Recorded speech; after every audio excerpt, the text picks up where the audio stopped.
Well, good morning, good morning, good morning. It's 10 minutes past the hour on this 21st day of March. Yours truly, Joe Dupree in the building from 100 BLK, the Black Station. We are in the building. It is another episode of hashtag Truth Be Told, and I ain't by myself, y'all. I ain't by myself. We all coming in slowly but surely. Let me start off like this. You know her from J Hud. You know her because she's always pimping positivity 24/7, 365. Be exact, I gave her an extra hour, extra day. I call her Miss 25/8. It is Alethea Crimmins in the building. Hey, Alethea, how are you Morning, doing good this morning? morning. What's Oh happening? my handsome brothers. Like look at y'all just out here just doing y'all. Come on, Sean P. Come, show them what it is. Show them what it is. I love it. I love it. I love it. Hello, everybody. I hope that you are having a good day on purpose because that is the day that you deserve. That's why I'm talking about. That's why I'm talking about. Since I started with the ladies, I'm gonna keep it flowing and going with the ladies. You know it as our life strategist, our art therapist, our speaker, our author, Brick City's finest. Sister Jax is in the building. Good What morning, up? Sister Jax. What's up, family? What's up, family? How y'all doing today? It's Friday. What's up? What It y'all doing is. today? It is Friday to the day. It is Friday Yes. to the day. Uh, Yes. Let me do some logo switching here. There we go. All right. Now that I got the ladies out the way, let me start off with my brother, the bookologist, the brother who knows more about Black literature than most folks. I call him the modern day, just the modern day. I don't even know Socrates. That dude got a library bigger than the library they had in Egypt when all them people Timbuktu. coming trying to get That's right. dude, hey, he got that library. It is the one and only Sean P with the Sean P experience. Good morning, Sean. What's happening, Y'all baby? doing? How y'all doing out there? I'm glad to be back with the family. 3 days in a row, man. I missed this. I love doing this. I love being with the people. It's a fly Friday. I can't wait to get it in, man. I appreciate y'all. Okay, I'm gonna bring this brother in solo bolo for a reason because I love him just that much. He is my brother from another mother. You know him from the Open Lines Online and Keeping It Real with Reverend Al Sharpton, 1075 WBLS in New York City. And I see him, he in New York gear. That's why I had to do him solo bolo. It is ooh I did it. Tell me about that boy from New York City. Brother Fatim is in the building. Good morning, brother Fatim. How you doing, my brother?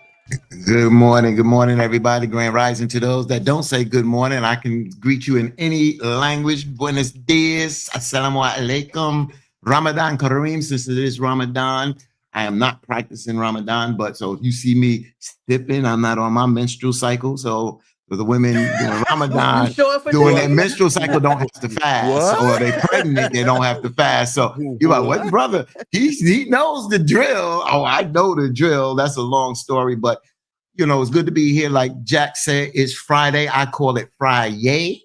Friday. So let's get in here. Like I spoke with Joe this morning. And, let's don't forget, y'all. Let's don't forget, out of all the pimping positivity and the enthusiasm, Joe is healing. Joe's going to have some days and he's going to have some moments. And I'm glad I had to speak to him this morning because I may have to leave a little early today. But I'm glad that we don't forget that Joe is healing. And also, Joe, I always have these talks with you, brother. Since the time you was in the hospital some years back, take it slow. All of y'all. Jackson, I told you about running back and forth.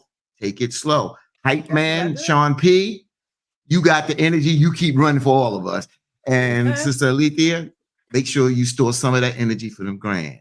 You got grands or a grand? One or more?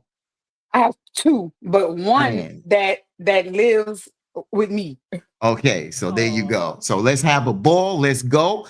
I'm going wherever it go. I got a smile on my face, but I'll put a frown on somebody's face in a Oh minute. man, It depends on where it's we like at. you said, it's Friday. So only thing I want to put Yes. out there is y'all got to pay attention what's going on all over the world. I was on a conference call last night with Aton, and it was pretty serious. And I won't want to go into the details of the conference call, but understand you woke up this morning with a fire that happened in London, close to London Heathrow, Now, London Heathrow is shut down, which the ripple effect, because that is a major international airport, is there is all kind of air chaos going on all over the world. So once again, pay attention. And I want to bring this up again because we haven't talked about this whole week. We have been talking about have you lost your minds? And look like a lot of us are finding our conscience now within the process of us talking about this. But y'all got to have some bug out bags ready because y'all don't know. I had to think about that with my injury. Tragedy doesn't wait for you to heal. Mm. Guess what? There was people who were in hospitals. There were people who were suffering. There were people who had broke legs, broke arms, broke appendages when them planes hit them Twin Towers. Them planes didn't wait for them folks to heal. Mhm. When tragedy and terrorism is coming knocking, it don't wait for you to be okay. Mhm. So you got to be prepared. As Sugar Free say, you got to stay ready where you ain't got to get ready. That's right. That's right. That's right. Bring that up to y'all. It's 16 minutes after. Of course, you know, we've been looking at this chaos since we've been gone, and now we're back. And we only said we were going to be on for a week, but we're going to get into that a little bit deeper before we get off. I came on here and I just want to say this before I turn the mic over because I don't know where we're going. But I am thankful that God spoke to me through the Holy Spirit and said, come back. I was very obedient, and he spoke to me again and gave me some more instruction. Now, I don't know what he up to. I'll be straight up honest with you. And there's a lot of times I can't hear his voice, nor can I see his movement. All I can do is trust his plan. And I want to say that to y'all because some of y'all need to hear that because some of y'all walk around here like y'all super spiritual, y'all super religious, y'all super holy. I'll be honest with you. I barely hear God's voice at all. I'll be honest with you. This one time I really know I heard him because it just hit me like a ton of bricks. Come back now. And come back for 5 days. And I was like, what? Oh, really? I can't. I'm going to make a way. And sure enough, he made a way. Hey, Joe, I got one for you. Talk to My late grandfather would always say, follow your first mind. go. That's right. Sometimes That's old school. that little small inkling, that's called the spider senses is tingling. It's not no big old grand thing sometimes. It be a little small, and you're going to be in tune with it or you're not. That's Right. right. You know what I'm saying? Right. And you'll tell yourself, Right. man, I knew something. I knew I should have did that. Right. So I was really, Sean P, just caveating off of what you said. I was rather let me listen and do, and whatever happens than not do and have regrets. I'm tired of having regrets in my life. You know, I had a serious conversation with somebody I love dearly, and I said, out of 57 years, I can really look back, and the one thing that if I left this earth today, I would not leave this earth in peace because I got too many regrets. So I'm sick and tired of sitting there going, I didn't have this, and because I didn't have this, I didn't do that. Guess what? I don't have it anyway. So let's do it anyway. Let's go. So it is Friday. It is 18 minutes after. We started a conversation yesterday, a very uncomfortable conversation, and we may get back into that uncomfortable conversation today. And through meditation last night, I realized here's the foundation of that conversation. We've got to stop being angry at folks who are not like us. And we got to stop not loving on folks who are not like us. Because guess what? That door swings both ways. Everybody's not like Joe Dupree. And we've got to stop letting other folks speak for us and how we feel about other folks. That's something we got to stop doing too. Like for example, if Sister Alethea speaks her mind, I don't need Brother Sean to speak my mind on what Sister Alethea said. Brother Sean P ain't got to say, well, Joe, I know from where you come from, you know, this is how you feel about Sister Alethea. I can tell Sister Alethea how I feel. Amen. And we've got to stop that too, because a lot of us will try to speak for other folk. I only person I can speak for is Joe. So we got into a very uncomfortable conversation about a lot of isms, a lot of family isms, because we always talk about the isms outside the family, but a lot of us got family isms. We got folks in our family who unfortunately a lot of us got a lot of criminals in our family. We just got to be honest. We got a lot of criminals, a lot of drug abusers. We got a lot of crack. Some of us got a lot of crackheads in our family. Be exact, I've got 2 brothers that are cracked out beyond normal cracking. And we gotta address that, bro. We gotta address that. Yeah. I mean, and that's the point. See, the That crazy that thing is crack we can era talk not that about far away. That crack era right there. Mhm. Mhm. right. That's We can right. talk about everybody else's folk, but we don't go and talk about our folk. You know, I got a couple of auntie. I got one auntie. I still remember as a child. I got one auntie that I had about 30 uncles. And I used to make my dad so hot at church because I'd be like, Dad, there go Uncle so-and-so. Why ain't he at the barbecue? And my dad said, who told you that was your uncle? I said, well, Aunt Shirley told me that was my uncle. And he would be like, I got to have a word with Shirley. Because Shirley dealing with the whole dictionary there. That's why. Hey, but Mhm. my Aunt Shirley, her house was pristine. She didn't have to worry about nothing from the yard to the plumbing to the roof. I mean, I used to have an uncle for everything. You know, she even tell me, your bike broke? Let me call Uncle so-and-so. He'll fix your bike. Yeah. I'll be like, hey, Unc, get my bike fixed, Mike. I'm just saying, but okay, so we're going to talk about all that. But one thing I'm going to start off real right quick. Y'all got to pay attention. I am heartbroken this morning that a stroke of the pen destroyed the Department of Education. And so before we get into the isms, I just got to say this. I am concerned about my son, my grandson, because I still got a son in high school getting ready to go to college. Mhm. Understand the devastation that has occurred. Many of us on here, and I'm one, I got some degrees hanging on the wall, but understand if the Department of Education, which gave me certain funding for certain scholarships or certain fundings with certain Pell Grants, was not in place when I went to school, I don't know if I would have had them degrees, not because I wasn't intelligent enough to receive the degrees. I don't know what I had the financial monies needed in order to graduate. You know, let's just be honest, school is expensive. And without you going, and some of us are still in debt. Some of you Yes. still got, Yes. some of you didn't get loan forgiveness. Some of you did not get Right. that letter when everybody was, you know, y'all want to talk about what Biden did and didn't do. A lot of y'all got, you know, y'all want to talk about, well, Trump sent a check with his name on it. Biden forgives some of y'all 20, 25, 30, 35, 45, 55, $100,000 worth of student loan debt. I'm Mhm. just saying. Shoot, look, Man, I got 90,000 worth of student loan debt, so I wouldn't mind okay. somebody forgiving that. Why you say send me Listen. that letter? Send me that letter. Somebody, Right? somebody, So please. let me bring everybody back up because I got to do a little double duty this morning. So let's talk about this without having an educator, I'd say an educator, but somebody who understands the structure. I think we have enough to talk about this. And I said it yesterday. It's one thing to streamline and to go in and make some corrections and tighten up things dealing with the Department of Education on the federal level. But to go in and to blow it up, and just like Trump has went in and blown up a lot of things, and a lot of judges that came back and said, you can't do that. With the Department of Education, this is going to be such a bad trickle-down effect to so many different people in so many different areas. Just like when you looked at the DEI, they looked at it, Trump and his administration and his backers and supporters looked at it, oh, we just hurting Black folks. Well, so many other people hurt.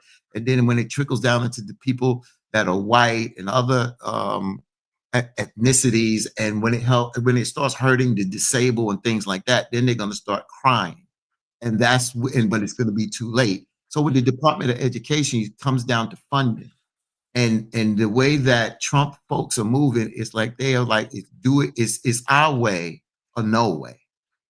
And this is going to hurt our children because of funding. Class sizes are going to go up. It's a lot of things that's going to come out of this. And I think since we have another week, and I just told Joe that we wanted Principal Cafele to come on here. He recommended someone else. And next week, we'll bring on some of those folks that can speak about it. I'll reach out to Randy Weingart and see if I can get her on to also talk about this, because we really need to talk about this. Somebody who really understands it and can break it down and how it trickles down into our communities everywhere, New York, Newark, Louisiana, Lafayette, California, everywhere, and how this trickled down and how it can hurt people and how these states and parishes are going to where will they get this funding? These are millions of dollars that are funded that trickles down to these states and gets down to help our children. Yeah, some of this money could have been wasted, and I got it, but you could have streamlined that. But for Trump to come in here and to make these promises, this is what he's doing. He's standing on principle, and I just hope, and it doesn't seem like the Democrats are, and I'm not here to blame, but it just seems like they just don't understand. You got to stand on principle. You got to stand where you're at. Stop compromising. It's going to be some pain, but if you're going to push back, this is a war now. This ain't about words. This ain't about people's feelings. This is about people's lives now. You're right, Fatine. And you know, we have to also understand it from another perspective. We've always said that this educational system was broken, right? So when something is broken, it has to be rebuilt. I don't know what the future has in store for the educational system, but certain things needed to be fixed and rebuilt. So we first have to start rebuilding that educational system within our own home. We have to guard what we watch. We have to guard what we listen to. We have to guard what spirits we allow around us, because they will indeed impact us, right? We, like you said, Sean, like the crack era wasn't that long ago. So you got the crack era, and now you basically got the COVID era. So now you have children who were crack babies now raising children who were caught up in the COVID cycle, who missed school. Now the crack babies can't halfway teach their kids. The kids can't halfway learn. So it's just a vicious cycle on top of poverty and all the other ills that we face, you know, in our community. So we have to really get back to grassroots, because guess what? Our grandparents, great grandparents, some of them maybe never went to school or only went to the second, third grade. But guess what? They were still homeowners. They were still entrepreneurs. They were still inventors. They were still creators.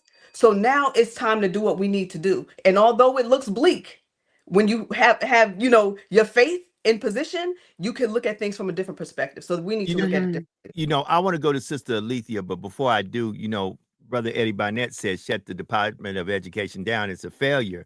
But Brother Eddie, what I can say is I'm pretty sure all 5 folks on the screen right now, including yourself, we're all products of the Department of Education and the policies that were put in place when we went to school. So if it was a failure, how did we then come out of it in the manner that we did? I understand that people make mistakes, and I understand that there needs to be corrections, but this blowing up of the Department of the Education, it's going to affect Black and brown folks and people who are underprivileged, it's going to affect those who have learning disabilities. It's going to affect those who have disabilities. I mean, come on now. I mean, don't get me wrong. I don't have a problem with them correcting things, but blowing it up the way it is right now, you know, that's crazy. And once again, you got to see, you know, everybody talks all this blah, blah, blah, blah, blah. But come on, man, you know, I just have my disagreements. It is my opinion. But Sister Alethea, who is taught in Head Start, who is taught in pre-K, who is taught in the system, Sister Alethea, how are you feeling about the Department of Education and what they're doing to it right now from a person who's been in the system from a teacher's point of view? I've only been in it from a student's point of view. Talk to me. I'm concerned not only for the students who will not be able to get the necessary education that they so need, especially in our community that may not be able to receive any other type of education than what we provide. But now I'm also concerned about the teachers. It was already difficult for us. We already had a big load on our shoulders. It was already stressful enough. We were already burnt out.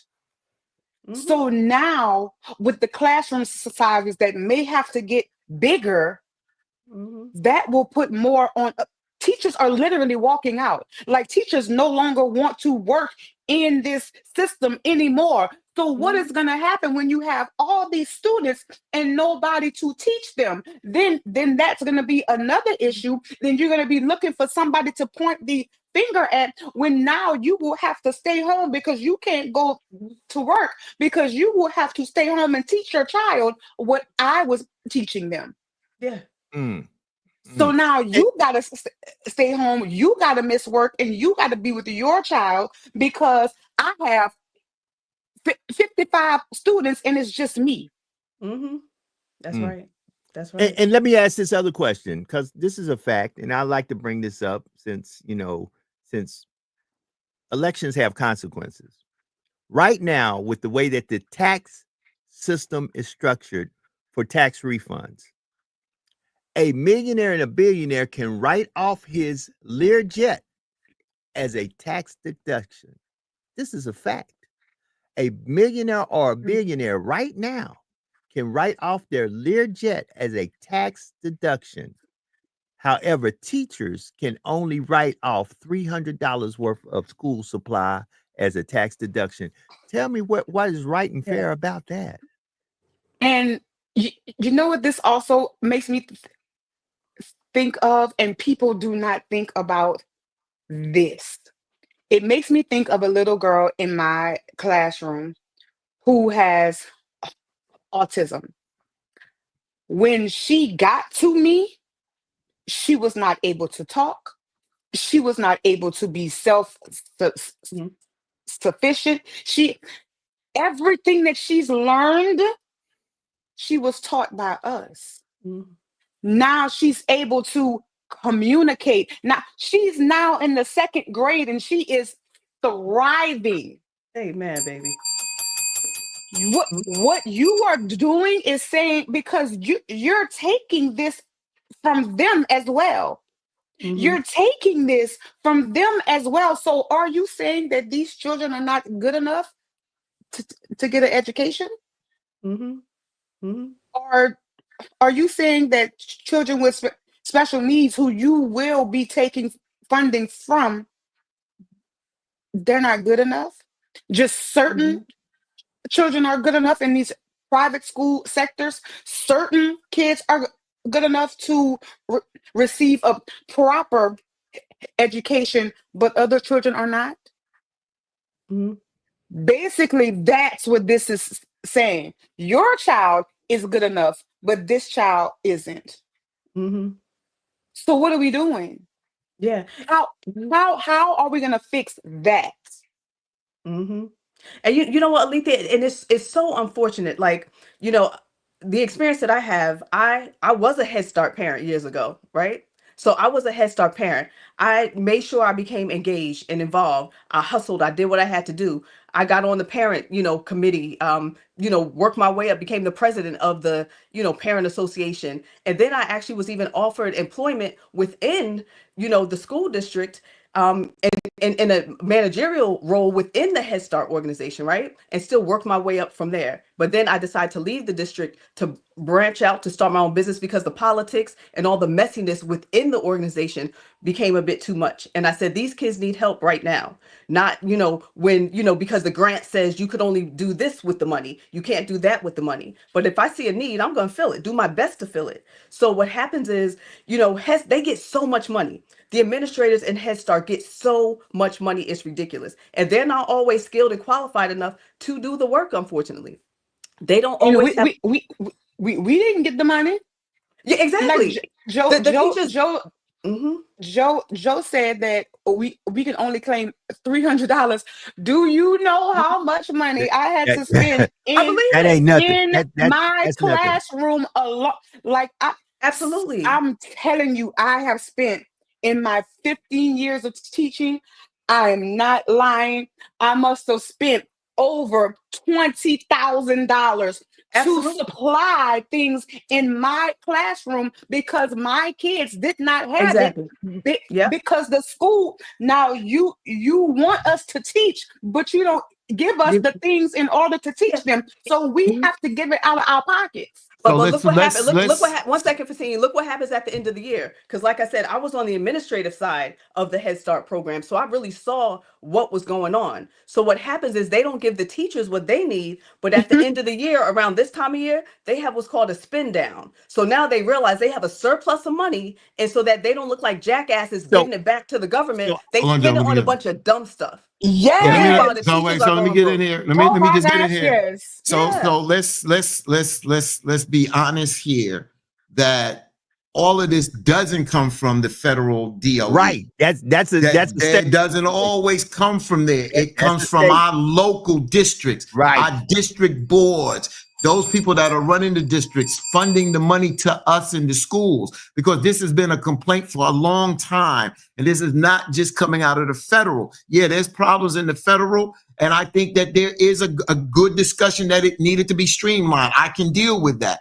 So I'm not good, but let's deal with our state and let's deal with our local where the money doesn't come down, where they make bad decisions. They let these schools almost get into a failing status. Then they pour the resources in. Why do you wait to pour the resources in? You see where these grades are. Then you're competing in New York. You're competing with the state and the city. You had state tests, you had city tests. So what happened? The mayor had to take mayoral control of the schools. A lot of people didn't like that at first, but I was like, we're playing with ourselves when it comes down to our kids with these state tests and these city tests. Then I saw the bureaucracy that, you know, in a certain amount of days, school kids supposed to learn or be exposed to certain material. You know what the district office was doing? Since they didn't have the books, they would Rexograph, and then give my daughter these sheets. But the bottom line is you got parents that I wasn't the only parent. We had parents in the school that stood up and pushed back at the district office and say, well, this ain't going down like this. We'll turn this son of a bee upside down. So you got to have a principal that's going to stand on something, her team's going to stand on something, and the teachers, because I had to move on a science teacher. I hate to say, I got her removed from my kid's school because she wasn't doing the job. And that's what we got to do. We got to be involved. We can't just dress our kids, send them to school, and then think that the teachers are going to be babysitters and do the right thing for our children. We got to make sure that we're putting our children in the hands of people that are concerned and are going to look out for our children. So let me do this. Let me do this right quick.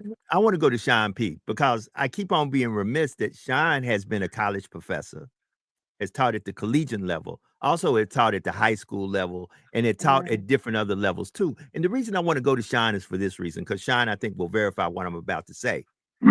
Once again, what bothers me the most about this great country we live in, and I use.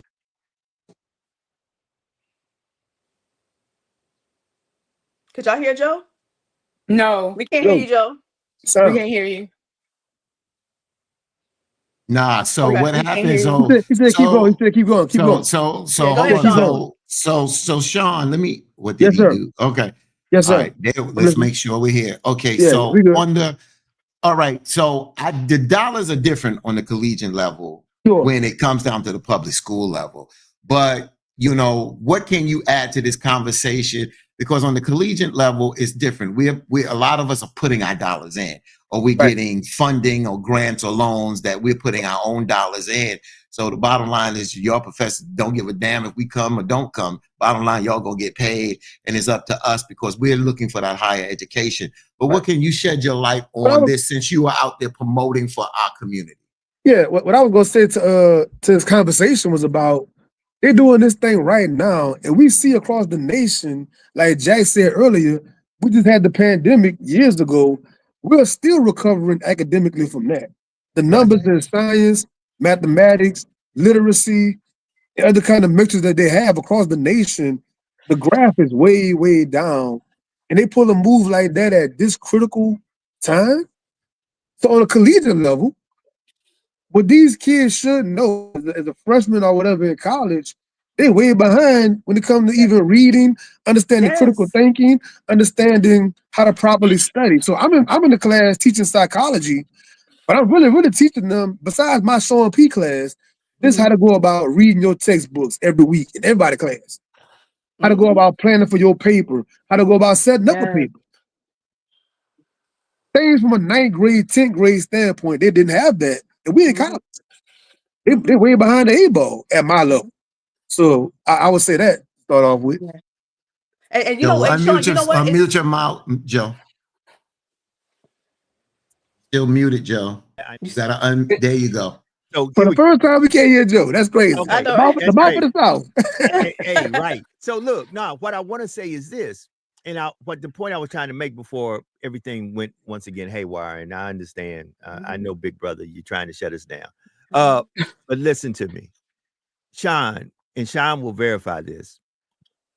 we should look at the top 5 countries in the world when it comes to education. Mhm. And with all these great minds and great philosophers and great folks in this great country of ours that I use greatly, loosely, why are we not mimicking what they do? If you look at the Norways, if you look at the Japans, what you will come to find out is they have, guess what? Kids in Kyoto get taught the Mhm. same curriculum that kids in Tokyo get taught. So when a person like Eddie Barnett, and Eddie, you put out there, oh, it's great that we go back down to states control. That means we will now have 50 different standards or 51 different standards, 50 or 51 different standards, no matter where you go. So watch this. If I'm living in Louisiana and I get Louisiana educated, I go to Facts. Texas, it might be a whole different Mhm. standard of education. To be exact, some stuff I may have passed in Louisiana, they may consider that I failed in Texas.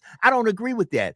I feel like Yeah. if you look at these countries that are whooping our ass in education, and we are getting our ass whooped in education, they make sure that it is a standard that is for every child in their country.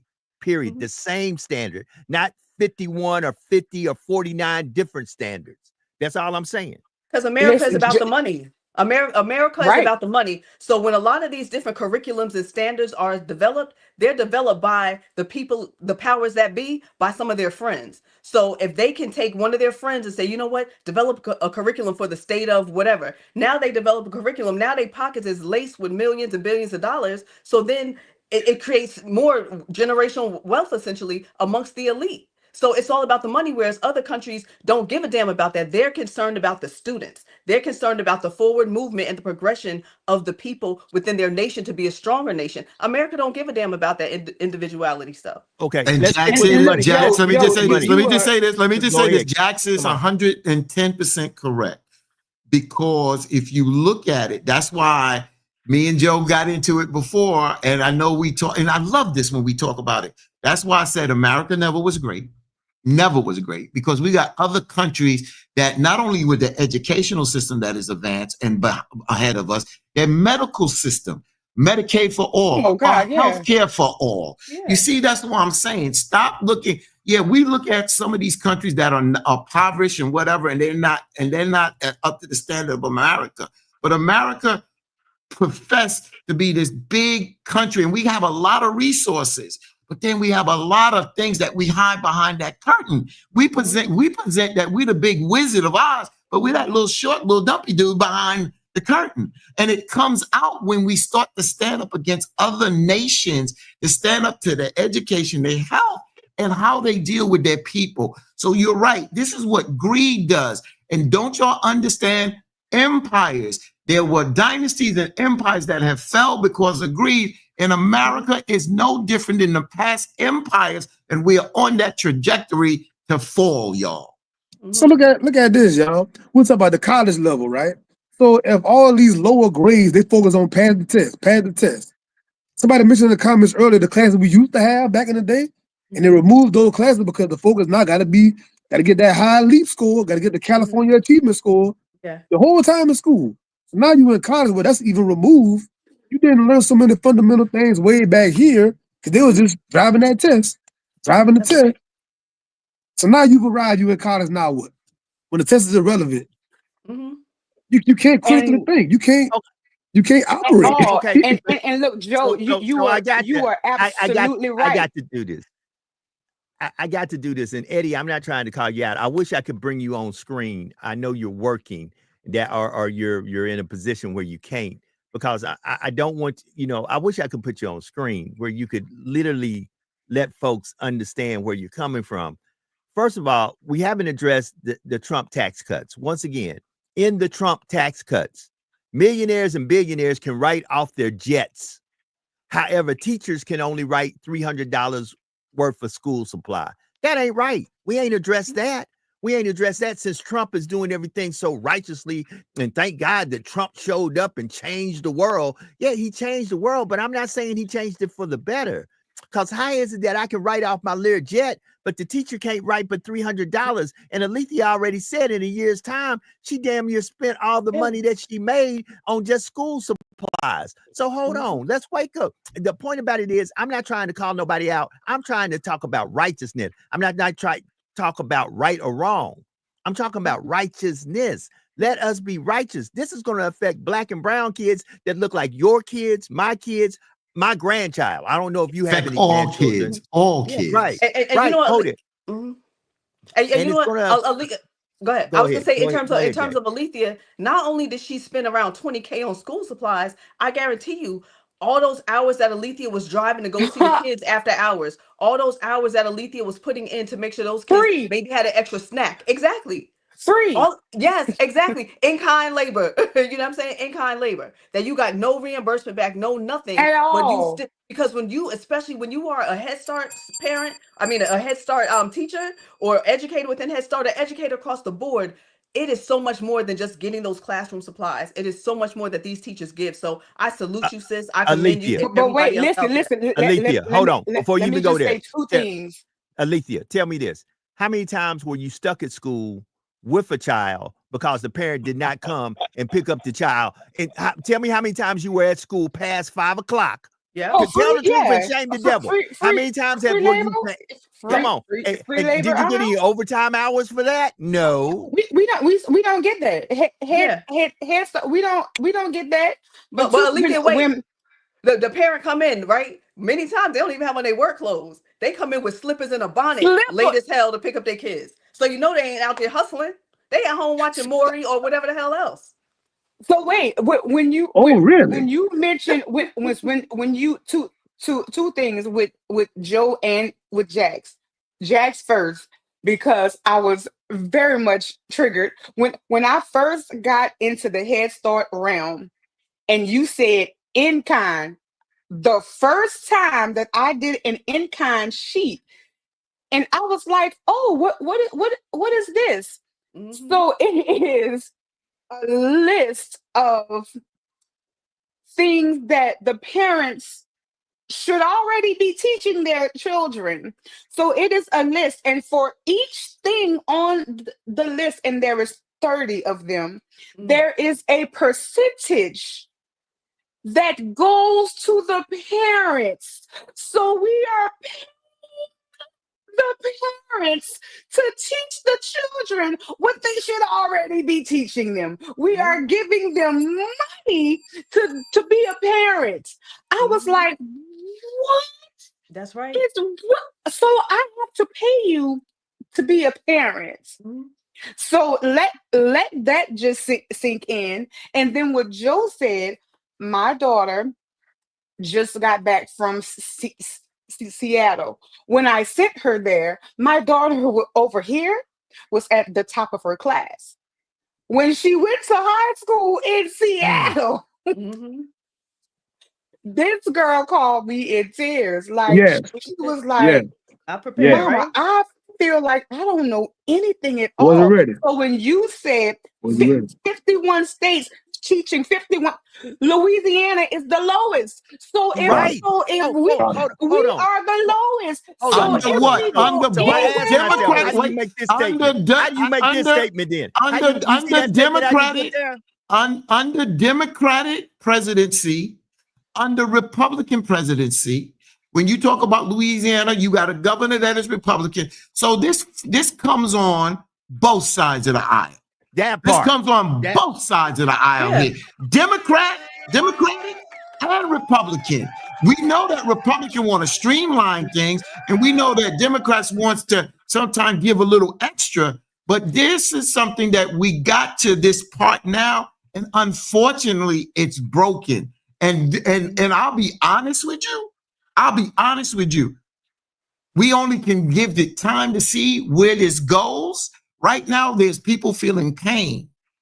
And I hate to say this, but I think that this thing is going to have to fail for other people to come in to get it back on the right track and to make it better. Mhm. That's right. And you know, Alethea, the crazy part, like, you know, you and I, sis, we can go on forever about Head Start and the woes of it, right? I mean, but when you think about it, when you had back to school night, how many of our parents were there? And I mean, you also, you know, Sean, being in education, how many of our parents were there? But exactly. Now, when it's a turkey drive or a Coke giveaway, how many of our parents were there? When it's Or a little play. when it is toys for tots, when you getting free, I'm gonna just say what it is, and y'all can be mad if y'all want. That's but right. when you giving black people free shit, they are going to show up. Yep. They are going to show up. Yep. But when it counts, not everybody, but when it counts, when this is for your child, when this is for the betterment of not only your child, but for you, five of y'all show up. But then for a parent-teacher conference, have nerve, have the audacity to curse me out because I'm telling you that your child is not up to par. Well, whose fault is it? That's right. Because you never showed up for anything, but you have the nerve to come and sit in my chair in some hoochie mama shorts and a crop top and tell me how to do my job. However, this is the why problem. weren't you doing yours? Alethea and Jax and Sean and Brother Fatim and those in the chat. Sadly, in most situations, and nobody wants to really look at themselves in the mirror. Sadly, in most situations, not all. In most situations, the teachers know more about your child than you know about your child. And that lets me know that y'all are not raising your children. All you did was make them and literally threw them out there and said, if it sticks, it sticks. If it don't, it don't. And that's where a lot of our issues in the community has nothing to do with government. It has to do with how you conduct yourself in your own household. And that's why we have this, and that's why I cannot keep talking about the white man and this and those. At the end of the day, what are you doing in your house to change the environment that the outcome does not make it that you're a statistic, that does not make it that you're a victim, that you come out victorious and that you win? Because guess what? All the tools are available to everybody. Everybody has one of these. So instead of going through TikTok every day, why don't you start reading and learning words every day? Why don't you start doing something that will bring prosperity and bring victory in your life instead of going here being messy every day? Why don't you do something? Why don't you do something to make your life better and make you a better person? But no, we use this to be messy, to talk noise, and to cause confusion. The same thing that can cause confusion with one can make another person a multimillionaire. You need to choose wisely, period. Hey, Joe, this is what I always say. We do the dumbest thing with the smartphone, don't we? That's right. We do the dumbest thing with the smartphone. Yeah, but I think what we're doing, and again, you know, I know what we and how we try to do this on this podcast, and I know we go everywhere, but you know, we're mixing apples with oranges. If we're going to talk about and again, we'll dive deep into this. We go from the dissolve of the Department of Education down to the lack of parent participation. They're two different issues, and they affect our children both ways. But right now, the dismantling of the Department of Education is basically where our conversation was. And of course, the situation that you raise here, everybody raised, and everybody's on point about where Alethea talked about as a Head Start teacher. Basically, I'm putting in these dollars. I don't get this money back. I don't get this money from where it should come from for the resources for the children. These are very important issues. And then, like you said, the lack of participation. We've talked about this, the lack of participation, and we need to talk about strategy. That's why I brought Dr. Shango Blake on here. Hold on, brother. We brought Dr. Shango Blake on here that talked about how he turned around the school. See, we got to talk about solutions as well, because it's easy to talk about. I've heard this crap over and over and over and over. But see, I didn't allow this in my kid's school, because if it did, I'll pull them out and put them in another school. But everybody wasn't for teen. Everybody didn't have that clout that I had. So that remembered that it was not just about me. It was about ours. And that's why I went hard for the kids in my community, because I did have some clout, and I couldn't just be selfish and just put it on my daughters. I had to use that for everybody. Some parents are doing 2 jobs. They can't get there to the school. But what they need to do is set up communication with the teacher that on an off night that they Absolutely. can talk one-on-one. There's other Yeah. mechanisms in here, but we have to, again, streamline our conversation to say, where are we at? Are we on the Department of Education and how it trickles down? Or are we going to deal with how do we get better in educating our children? And let's talk about some of the solutions instead of always about the problems, because if we don't talk about solutions, we don't give our audience anything that they can look and have concrete to take back and make a difference. But Fatin, great points. But as we talk about the problems, we are talking about the solution as well, because the solution is opposite of the problem, right? So if we're saying parents are not showing up to school, the solution is parents need to show up to school. If we're saying parents aren't That's reading the to their solution, but children, how do you get? That's not the solution. No, that's the final answer. The bottom line is, how do you come up with solutions to get them to participate, to show up? That's the question. And we have to understand this is not a broad brush. First of all, there are social economic issues. There is systemic racism. There is situations where it is generational curses that have went from generation to generation to generation. That's why if we look at it, many a times we have been programmed to fail. This system was never meant for us to be winners. This system was always meant for us to be slaves and for us to be the proprietors of building other folks' wealth. So understand that now we have all of a sudden turned this system upside down. You still a Neo in a matrix full of agents who at any given time want you to fail, because no matter what you try to do, it might be you against 1 million. And then you got to understand, just like in the Matrix, folks that look like your friends and foes because they plugged up to the system at any given time can flip over and be Agent Smith. And you're like, oh my God, I thought you were my friend. Nope, you're Agent Smith. Yeah, so absolutely. And you know what, Joe? Fighting a lot. You know, Joe, I get all what you're saying, and I get all what Fatin is saying, but I know Alethea knows, especially in Sean P, from not just being in the classroom occasionally with your kids, but day to day being in that school building and seeing those same parents every day. Okay, we understand socioeconomic, blah, blah, blah, blah, blah, but a lot of the other crap is a choice, right? Yeah, It's a I choice. was because I have called them. I have tried, and my parents can tell you, I will call you on I will tell you, look, I will meet you on a Saturday. Let me know when it is convenient for you. I will meet you at McDonald's. I will sacrifice my day off to meet you and talk about your child, because that is how important your child's education is to me. That's right. And I'm telling you, I will meet you where you are. And if you still choose to be like, oh, well, no, then how important really is your child's education to you? It should not be more important to me than it is to you. How many people, Alethea, took that advice? How many? Let's talk about that. See, I hear what Sister Jax is saying. I'm not saying she's wrong. And see, the difference when it comes down to me is that I had a position where I could be in the schools more, and I work with the parent coordinator, create a curriculum, not a curriculum, but a program and a platform for more men to come in. Principal Kefele said he came from Jersey to speak to the parents and the students in my school in Queens. Isaac Hayes, the late great singer Isaac Hayes, Lenny Green, who's been on this show, has walked in that school. I brought these folks into these schools to show that people invest in them and love them, but they got to live and invest in themselves. But as we talk about the choices, you beat up on those folks, Jax, and that's rightfully so. They deserve to be beaten up. But let's talk about the folks that are doing the job.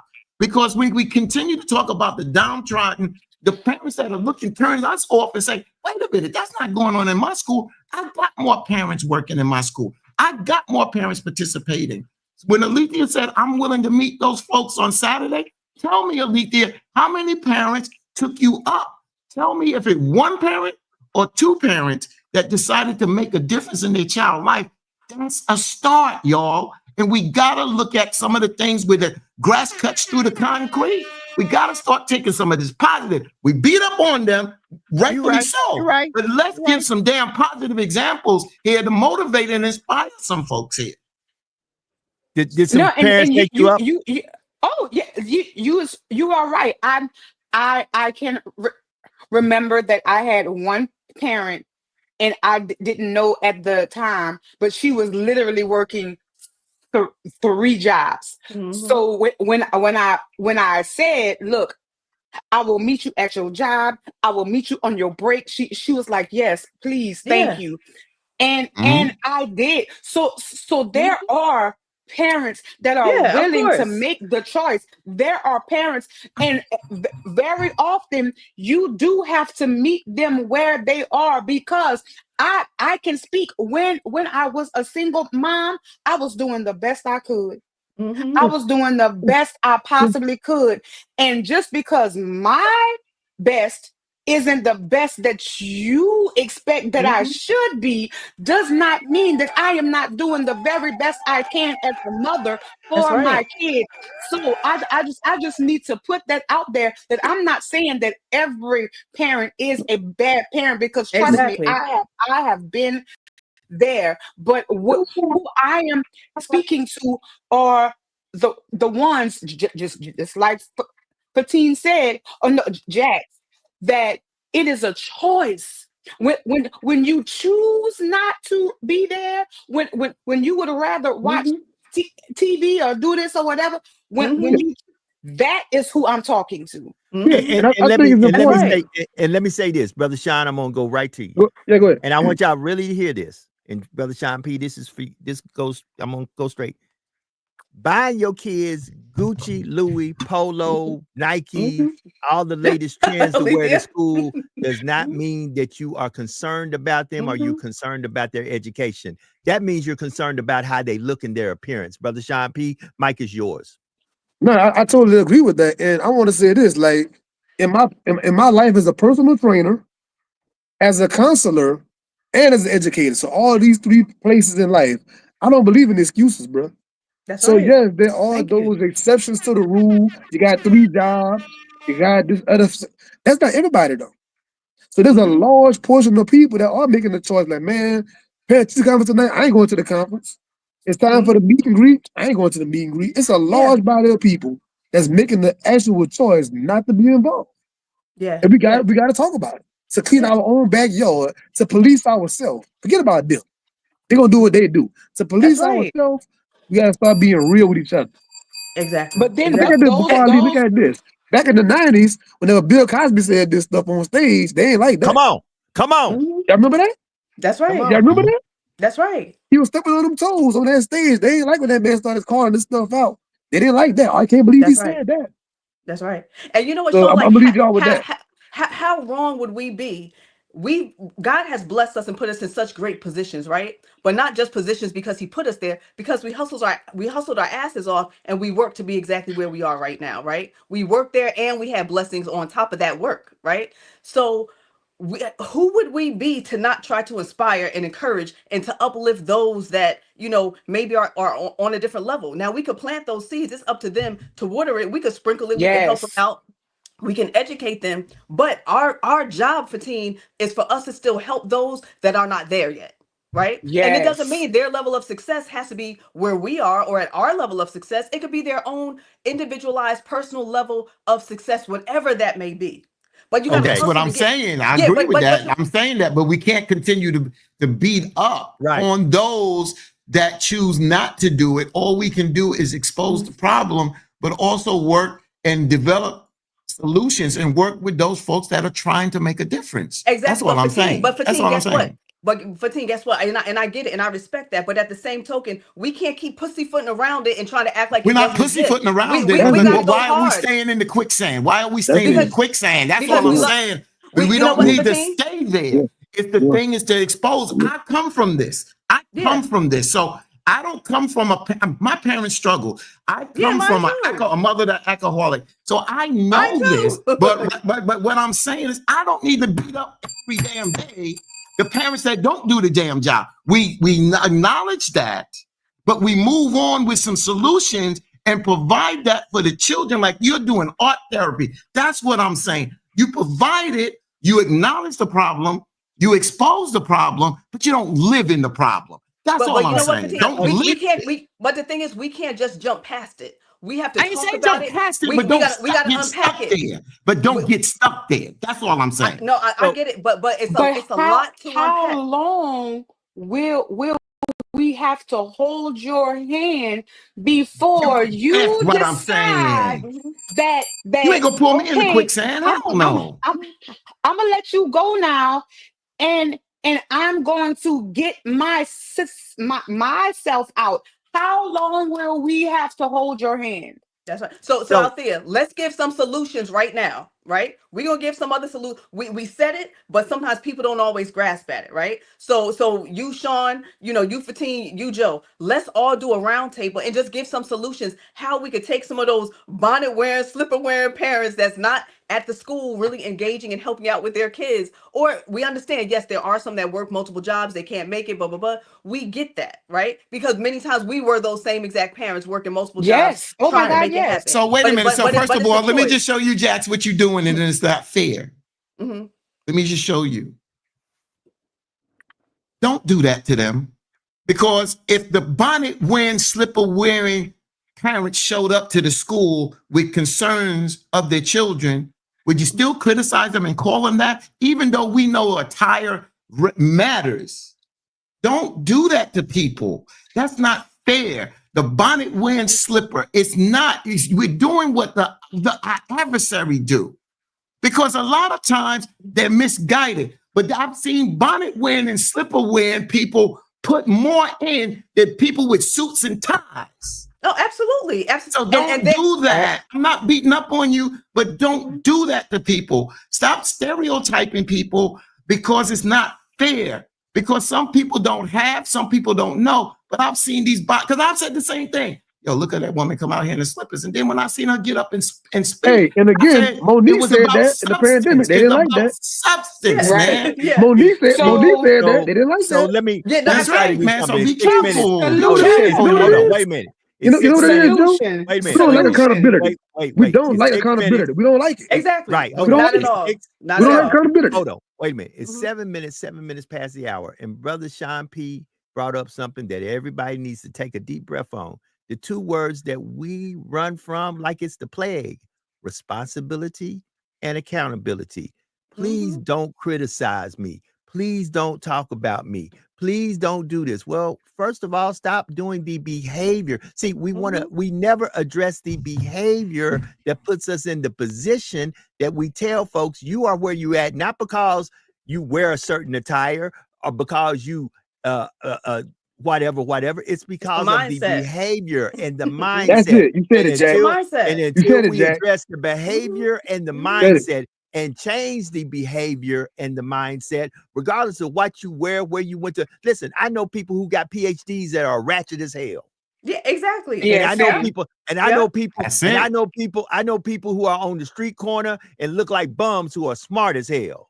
That's Once right. again, That's right. it is about a mindset and it is not about an appearance. That's why I said some of y'all believe buying them Nikes, buying that polo, that Gucci, buying that stuff and them chains and putting it on your kids That's and sending it to school. You ain't concerned about your kids' education. Exactly. You are making a- concerned about your kids' appearance, which is a reflection of your appearance. You're making a So- well-dressed dummy. Jax- What you make? Yeah. Okay. Say that again, So- Sean. Sean, so- say You're it for the you're ones in making the back. a well-dressed dummy. What you make? So Well. Jack said to give solutions. This is one of mine. I will meet you where you are at. Mhm. Solution. I can meet you where you at, but you got to tell me where to meet you.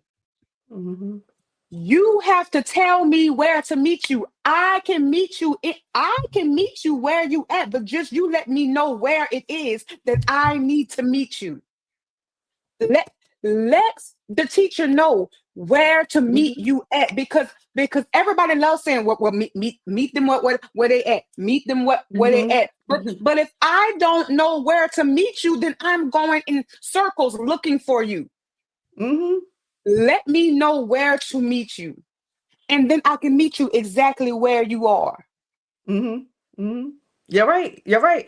And that's so true. We got to meet them where they're at, and go beyond exactly, what you're saying. So when and to piggyback off of what Teen was saying in terms of the bonnet wearing, slipper wearing, I'm saying that in terms of the mindset, right? Because when you look at the mindset, even here in Newark, you know what they call kids that walk around with they call them shiesties, right? The ski masks. They call them when the boys wear the Nike ski, they call them shiesties, right? So when the boys are walking around with the shiesties and all black, they could be a 4.0 student. But you know what amongst the streets, what they're called? They call them What they see. YNs. Yeah, they call them YNs. YN stands for young nigga, right? So it doesn't matter, if you're, like I said, the 4.0 student, or you're a student that misses 40 days of school in 2 months, they're still looked at and call each other a YN. So when I'm saying the bonnet, slipper wearing, it's still a mindset. You could be, Yes, it an is. abuela walking in there without a bonnet and slipper, but it's still the mindset, right? And- So no, I'm not one to try to, judge our parents and, talk down on them. I want to, if anybody knows, I want to build the parents up. I've even been given damn teacher to parent of the year in Head Start Alethea, bring programs your because of the camera down a work that I little. do. So Down? I'm definitely gonna be the Down. one in Yeah. the trenches to to big up our families. You know what I'm saying? So it's so important. So another bit of advice that I would give is dress for the job you want, not the job you're trying to get. Dress for the job you want, not the job you're trying to get. So even when our parents are bringing the children to school, yeah, it's easy to just throw on your or roll out the bed, keep on your pajamas, and get them off to school. But it's still the mindset. Get your kids in the mind frame of, what, this is your job. You're going to school to handle business. You're going to school to learn, to educate, to break systemic cycles, of what our family's been caught up in. So let mommy be a good example. Let daddy be a good example. Because you know what? It's some dope ass dads, that bring their kids back and forth to school. And I love seeing it. Dads that are engaged and involved, and, brothers and uncles and cousins and aunties, and even grandmas that are stepping in.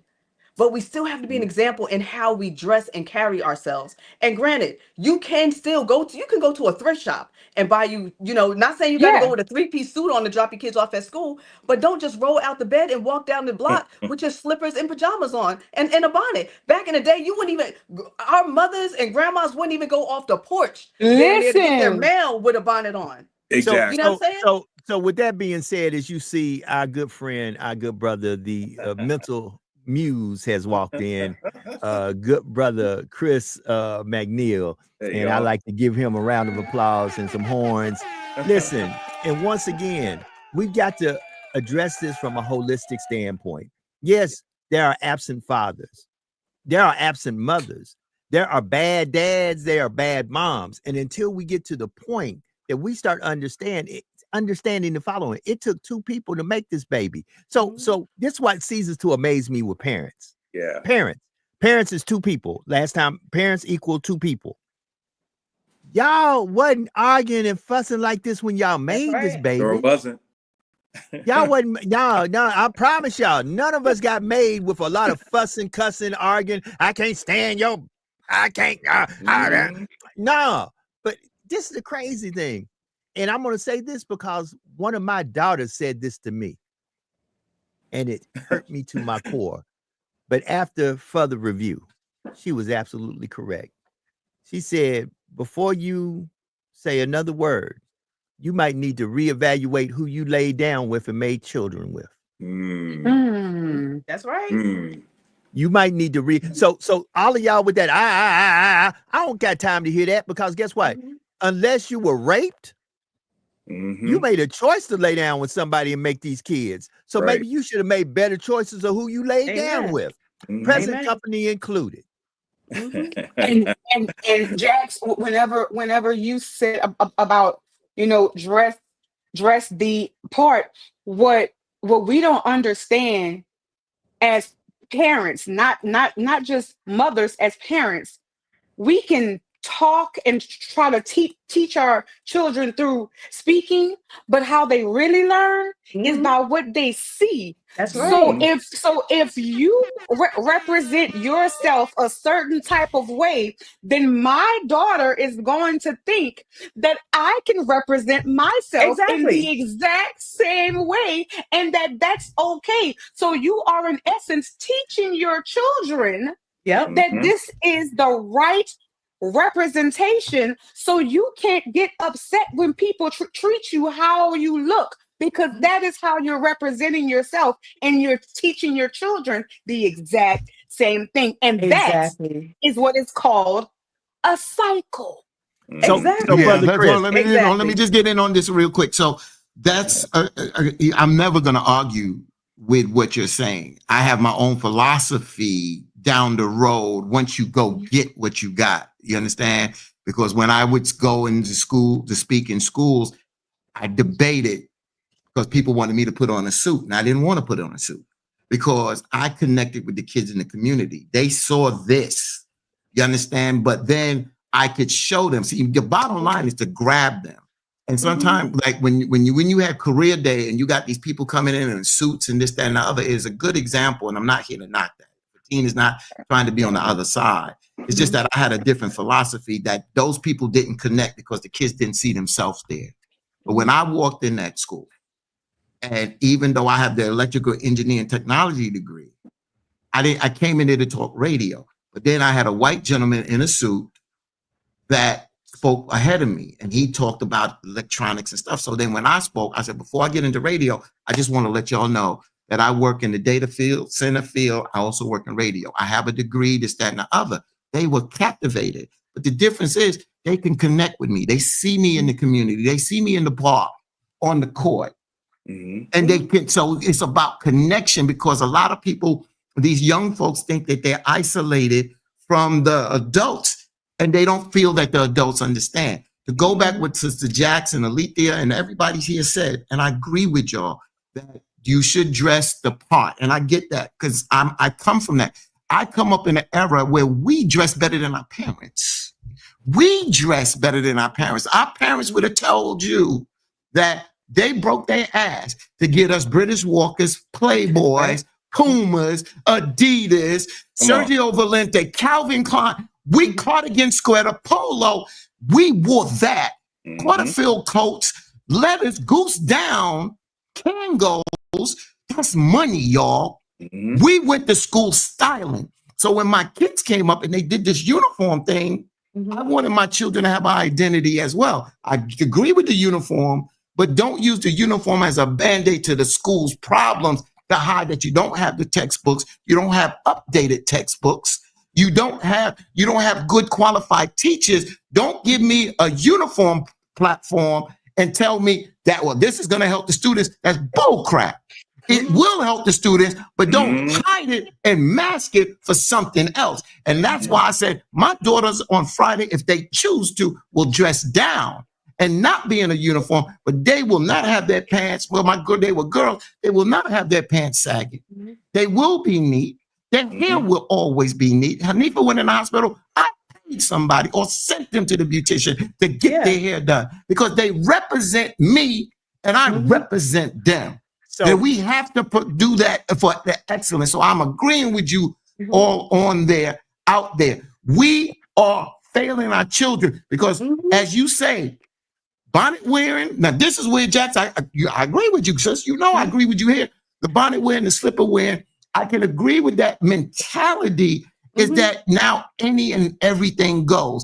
The hoochie mama, I get that, what we see on the images on television. We got to do a better job, because we have become that. We have become that now. And when that becomes the norm, you know, what is those shoes they call? I hate that they're the most ugliest shoes. They say they're most comfortable shoes. Crocs. I hate them damn things. Don't buy me a pair of Crocs. I'll burn them.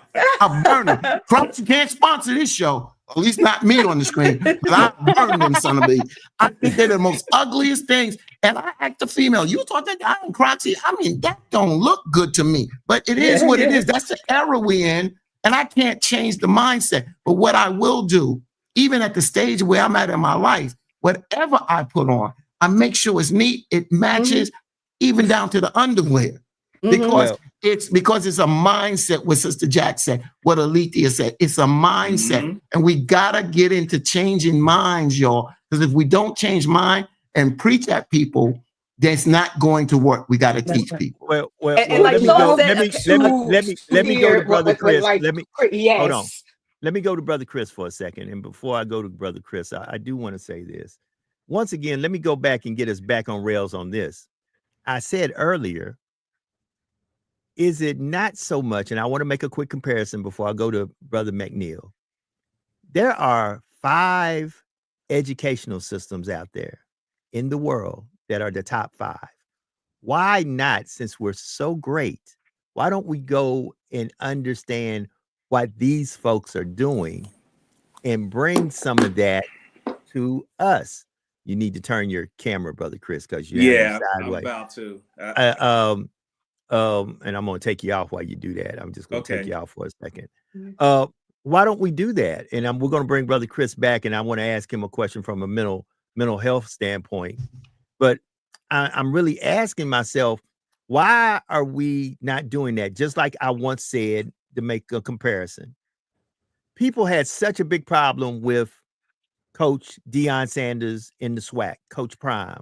But for 2 seasons, Coach Prime was undefeated.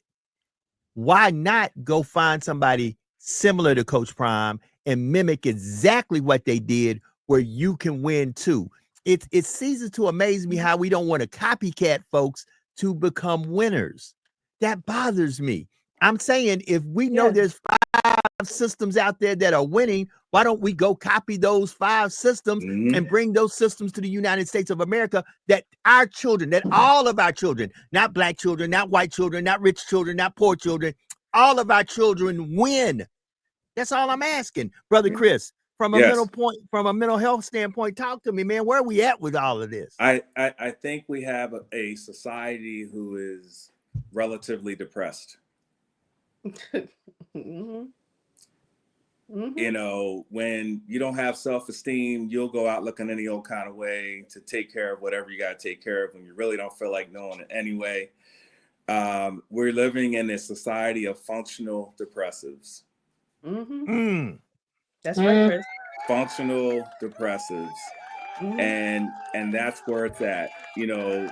And just like, you know, y'all said, I have 3 daughters. Okay. 2 of them are going to be licensed cosmetologists. My wife is a licensed cosmetologist.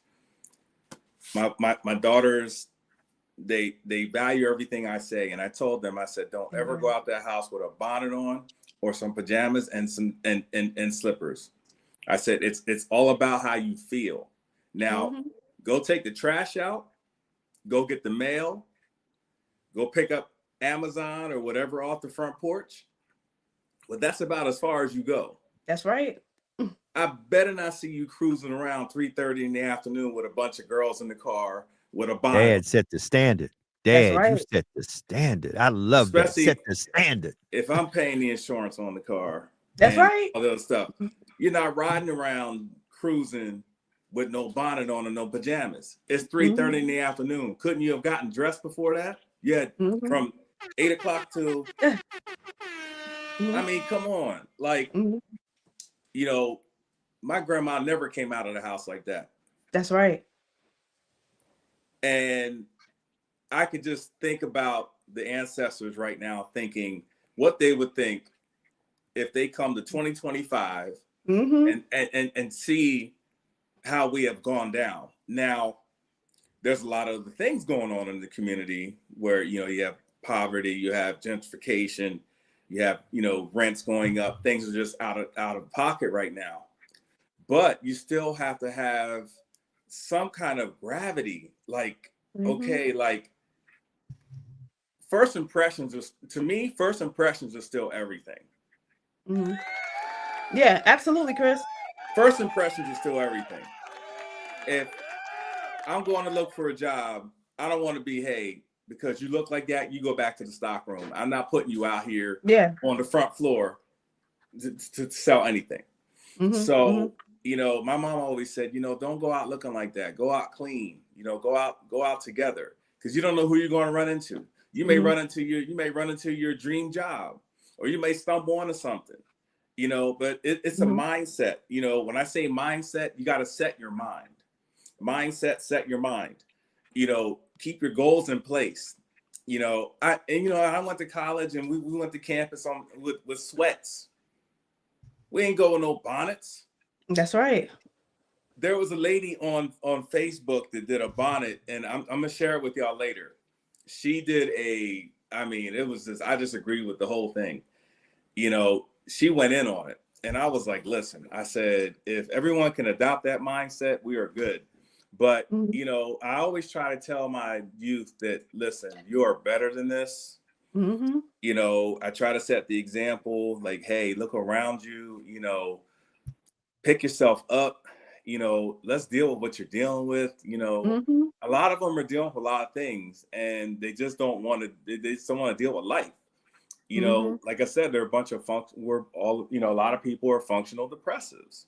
Absolutely. We're operating doing the minimum that we have to do. And you know, Chris, that if they're a functional depression, as you just said, and they come into your office, do you beat them up?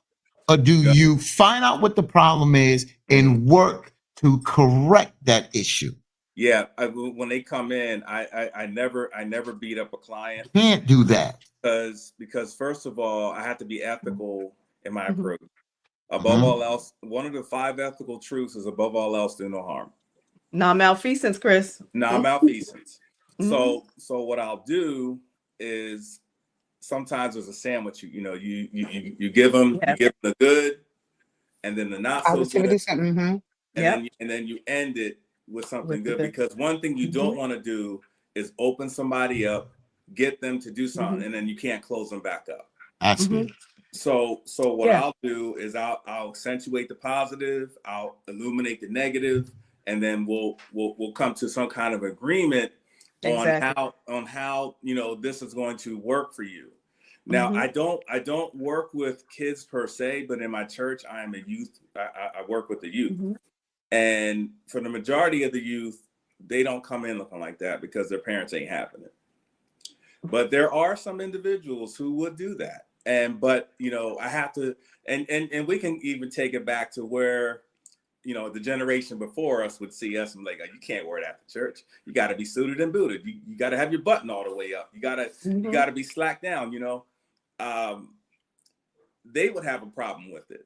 But then we have to teach them compassion as well. Like, listen, every generation has their own giant to fight. Right. And brother Chris, as you said, and I think people miss that in this thing that you do to help bring about the healing, you have to hit them with the positive. That's right. But here's the part most folks didn't hear. You start with positive, you close with positive. But in between that sandwich you made, you have to talk about this is why we're here. See, see, folks don't want you to address this the problem. Hold it. See, they want you to start in, ha, let's smile. Yeah. Oh, you good. Yeah, you exactly. Good. Oh, they all get in for all the compliment. But then when you say, oh, you know, we're here because of this. And it's negative. Yes, you start with the positive, you end with the positive. But until there is a conscious realization that we're not here in this situation because everybody is doing what they're supposed to do. That's right. Because if not, coming in good and leaving out good, you're going to leave out the same way you came in with nothing being accomplished. All you did was make it that I got a check and you didn't get healed. And we got to get to the point that we got to get healed. Exactly. And you know what, Chris, you know how it goes. Some people are afraid to get healed. They rather stay in their chaos. They rather stay in their depressive state. They rather stay in a place where there's no accountability. None. And when you check certain people on certain things, they don't want to handle it, right? So that's why, you know, and like we've both been taught, you got to sandwich that bad boy. But in the middle, it can get ugly. It can get messy because you have to tell some truths that sometimes they're not ready to hear. But once they submit and are humble enough to hear it and process it, if it doesn't apply, let it fly, right? So they can still take the muckiness that you are dishing out to them and working with them on and take that and say, you know what, damn, now it's time to do some self-reflection. Now it's time to do some building. Now it's time to do some healing. But everybody thinks they're ready to heal, but everybody ain't ready to heal or capable in that moment of healing. Because that's true. They're not ready. They're not ready to heal. When you're not when you're not ready to heal, everything you hear becomes an attack. Because an attack. Right? Becomes an attack. Ooh, but when you're ready yes. to heal, you can receive it and then do the footwork. But everybody don't want to do the footwork. So Right. let's take that in twofold. So you're right when you're not ready to heal. Mhm. And I don't want to seem like I'm countering it, Mhm. because I was there in my 20s and my 30s when I was out there preaching to people and Mhm. doing this and doing that and telling them that I diet and with my family. You know how they came at us? You know how we had to do this? We threw the kitchen sink at our family. Oh, they threw that shit back at us. Oh, our aunts, my moms and aunts wasn't hearing that crap. They wasn't hearing that. But then what we did is we took a different approach. Yep. We lived by example. Mhm. And then they saw our example and they said, wait a minute, they're not eating this. They're not going to the doctor and getting these diagnoses that we're getting and that our grandmothers got and our mothers got. So they live by example. What I'm saying is there's a time when you receive it, but there's also a time when you can't receive it. And that's where I'm underlining. Don't forget that there's a people that don't know nothing else but that. And when you don't know nothing else but that, what do? You cling on to what you know. Yeah, Mhm. So absolutely. that's why it takes a moment to wake up people. But when you go at them and you go at them hard and you seem like they criticizing, what do, Chris? They build up a wall. And when they build up a wall, sometimes you can't even get through to them now. And that's what happens when Joe was saying about voting. We didn't do this and it's your fault. You ain't turning them on by telling them that. You ain't turning them on by saying Trump or whatever's going on. That ain't it, because they're in a place where they already are locked and the key is on the side. You better hope that it's not thrown away. So that's what I'm saying. Don't forget that some people are in a place that they can't receive, and we got to find out how we can get them to receive. Okay, but Brother And, you know, Fatim, and I want to say this in response to Brother Fatim. Brother Fatim, you're absolutely correct. But see, here's the difference, and this is just the way I live. I ain't saying it's right. I've come to the complete realization that I don't have a cape on my back, and I'm not Captain Save or whoever, and everybody can't get saved. And that in this life, no matter what I say, no matter what I do, some folks will perish. But what I will do from now on, as I move forward, is I will speak my truth. Amen. And if my truth is proven to not be true, I will be the first one to raise my hand and say, after further review, I have seen that where I am standing at is absolutely incorrect. And I will completely apologize. But I will not bite my tongue, just like I don't want nobody else to bite their tongue. I want them to stand 10 toes down on their belief system. I ain't got time for flip-floppers.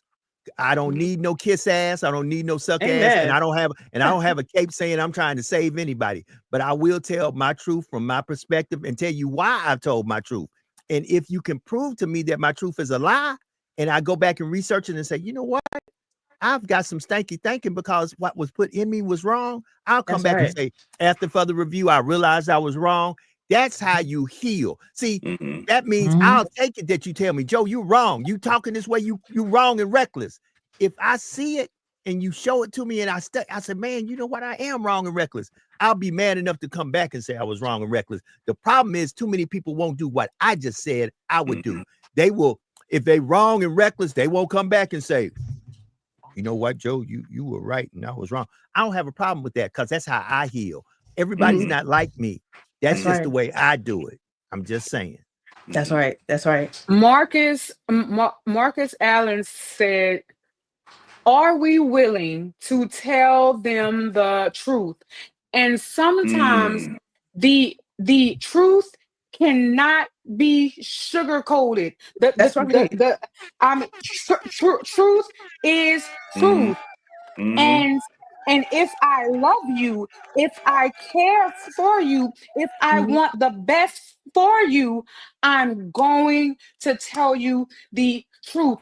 Because the flip side of it is, if I know the truth and I don't tell you the truth, and then you go out there and something happens, then you gonna come back at me and be like, well, why you ain't tell me that this was supposed to be that way? So sometimes you cannot sugarcoat truth. That's right. Hey, Sister Jessica Dewberry said just what I had in the back of my mind when I was talking about the case. Because that's right. Because, hey, hold it. Because she said something that a lot of us have to put in our head. We're out here trying to save folk that don't want to be saved. That's so right. don't save her. Don't That's save right. her. You got That's people right. out here who need salvation, need you to save them. But if she don't want to be saved, don't save her. That's right. Because she don't want to be saved.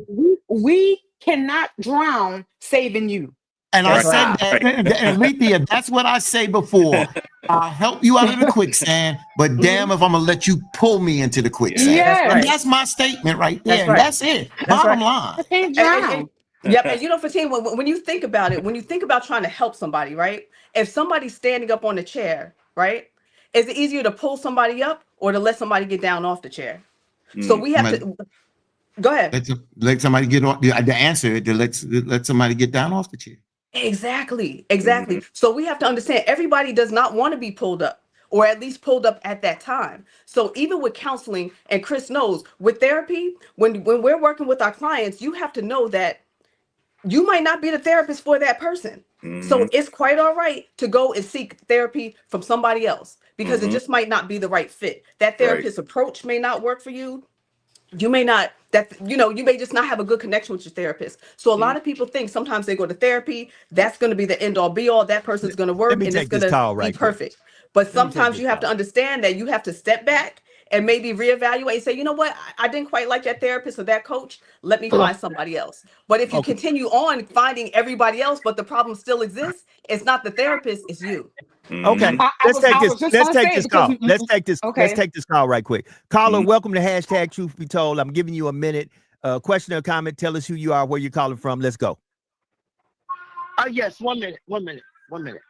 Hush, I'm on the phone live. Yeah. Me too. Hush, y'all. I'm at home. Family, they lie. So I saw on the news yesterday a viral video. First of all, welcome. Glad to see you back. Love you, everything and all of that. And hugs and kisses. So the video I seen on the news last night of a situation where speaking about mental issues and talking to people where they're at. Okay, this man, I don't know if you've seen it. It's circulating. A man was eating a homeless man. A man that obviously is not with his senses and what have you, his faculties properly. The man was eating a rat. You hear what I say? He was eating a rat. Keep going. Yeah, we hear you. He was eating a rat. Keep going. And there's a lady. All right, and then a lady happened to see it. She seen that she of course she didn't like it, so she tried to tell him, how she'll get him some food, everything. So she took a video and everything, and then she said the man, it seemed like a situation where she had to think about her safety, you understand, and retreat. You see what I'm saying? But yeah, look at that. You just cannot approach. I mean, yeah, you want to take people where they're at, but you have to be mindful. Right. You just have to be mindful. There's a series of some people, some people have mental problems and they don't hurt people. Right. But then there's the ones that do. And you have to be careful because they don't write it across their forehead. But in that instance, where the man was eating a rat, Lord have mercy. Huh? What you think? Yeah, he need help. Yeah. But guess what? If you try to help him and he don't want to help, you cannot put yourself in jeopardy trying to help. Some people don't want to be saved. So And listen, Marcus thank you for calling. Marcus said you can't handle the truth, but in most cases, we don't want to deal with the truth. That is the real. You don't want to deal with what the truth is, because maybe, just maybe, if you deal with it and face it head on, then you could handle it. Yeah. Then you could handle it. Hold it, Sister But you don't want to Alethea. deal with it. Sister Alethea, the movie that Marcus is talking about is A Few Good Men, and why folks really don't want everybody catches that because that's the phrase people remember. But if the speech that Jack Nicholson gave before he said you can't handle the truth, everything he said in that speech was the truth. Like he said, you put me in this situation. You didn't want to go out here and be on this wall, be here in Cuba. You didn't want to be the monster to stop these crazy folks from coming across. So you put a monster on the wall, and because you put this monster on the wall, I did what a monster does. But guess what? You really didn't want me to do my monstrous thing because you wanted me to be the monster because you can't be the monster. So that's the problem. And a lot of times we got to face the truth. We put people in situations that we know we couldn't do it. So we put the right person. Just like right now, people can talk about Donald Trump all they want to. At the end of the day, Donald Trump, in my opinion, couldn't be a real gangster around gangsters. So he found a place where he could be a gangster. And now he being just that, a gangster. That's right. That's right. And you know what, Chris, from a mental health perspective, because we talk a lot about it on the show. So if you could share and just go in, because it's tied in with all of this, accountability. Yeah. Accountability. And we all know you see it on social media all the time, especially dealing with women and accountability. It's more of an issue as opposed to dealing with men. I know for me, even working in recovery, I can do a session and work with some men, and they'll be like, Miss J, like, you're right. Or you know what? I was wrong for doing, XYZ. I should have been there for my kids or whatever. But then you'll get a woman who was a crackhead, just like the man who wasn't there for her kids either, but will still be like, oh, well, I did the best I could. It'll be some old other story instead of just saying, you know what? I failed my children, or I was wrong. So if you could just talk a little bit about accountability. Sure. And Brother Chris, before you get into that, I have to agree with Sister KC. She said something that everybody needs to put in their pipe and smoke too. Some people don't need to be saved. Correct. Some don't want to be saved. Some don't need to be saved. Just like Alethea said yesterday, she ain't broke. She ain't broke. She don't need to be fixed. And that's the truth. But and then the whole spectrum of everything, before you answer Jack's question, she absolutely correct. Some don't want, some don't need. At the end of the time, if they don't want and they don't need, then don't spend your time putting on your cape trying to do anything. Let them go about their happily married way. Brother Chris, deal with what Jack just said. Yeah, and thank you for the question. Like, accountability is very, very important. It's almost like you're humbling yourself to come get help. And the thing about it is, with accountability is you have to be open for the truth. If you're not going to understand the truth about yourself and your situation, it's going to not help you. It's not going to benefit you. And the thing about it is, with the clients that I serve, some of them are months and years in, and we're working on certain things, but they're going to come when they're ready. And when they're ready to come, they're going to come. But in the professional sense is that if we're not making progress within the sessions, then I have to cut back. That's right. Like, listen, I have to discharge because and at some point I can't want it more than you want it. That's right. And if I want it more than you, then you don't want the help. So that's what I do. Like when I deal with my clients, I'm like, hey, we have 90 days, and then we got to send in a report, and if it gets approved, we're back another 90. If they say no, then we're not gonna. Then we'll have to discharge. And I often I love accountability because accountability helps you grow. And not only does it help you grow, it helps you groom other people coming behind you. Like, listen, she was difficult, he was difficult, but he came under me, or she came under me, and he turned around, and now he's making disciples. Because what you want to ultimately do is reproduce yourself. Because we sure have a lot of copycats out here copying the wrong thing. And it's not wrong to copy somebody who's doing right. You always have to have a blueprint. And if there's no blueprint, you got to go by what somebody else does until you create your own. Yeah. Right. And let me just say this. Let me just say this here real quick. It kind of came up. It came up with Aton the other day. So you'll want to speak to some truth. Okay. So let's bump this conversation up a little bit. So as Aton had mentioned the other day, and with AI now, AI, and like Aton said, it's more a chat box now. They, like he said, there are call centers in other countries that you don't know that I said we, that. but okay, call center Joe, thank you. I'd like to give, and I have no problem with that because I love what the right person. Joe said that the other day, that there are call centers in other countries that you don't know when you're speaking to AI. These SOBs, since the little baby there, I don't want to think that mine, is to the point that you ain't got your act together. They don't care now, because now they're putting things in place that is not going to deal with your gender, how you feel, who you are, DEI, black or white, because they will have robots in doing the job, and you will say, what hit me? I'll give you an example. I was at a CVS in Baltimore. Was I in Baltimore or DC? I was in DC. And everything was self-checkout. Everything was self-checkout. Everything is self-checkout. Don't y'all know that they were trying to move Pathmark?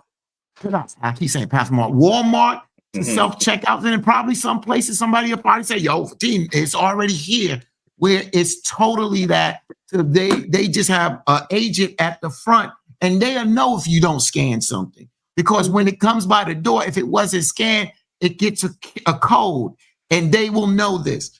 This is why I'm saying that we are dealing with old problems. That's why I listen to this conversation. It's a valid conversation, but damn, it's an old conversation. Because we've been having these conversations for a long time ago. They're past us on this. They don't give a damn of some of the things we're saying. We're saying things that they said in the 60s, the 50s, the 70s, the 80s, and the 90s. Why are we living in this old time? And y'all don't see it. And I'm telling y'all something that y'all may don't like, and I don't care, because they're past that. So the things that we're talking about, it's important, but to them, they don't care. Because when they implement the next stage, so many of us are going to be left behind, because you don't know the next level and the world they come into, that you will be obsolete. And they're showing it now when they're getting rid of all these federal jobs, y'all. Trust me, they got a plan. Absolutely. They got a plan in place. So stop living in the past, y'all, because I'm telling you, we got to bump up our information, and we got to bump up the technology, because if we continue to operate with this old script, we're going to get old results, which are no results. Hold on. But team, they plan for generations. Brother Fatim, let me hit you with something. In the profession that you and I know a lot about, radio broadcasting and communication, let me give you a prime example of something that happened to me yesterday. I got a contract submitted to me to do some commercials. And I said, no problem, I'll do it. An hour later, I got a cancellation on that contract.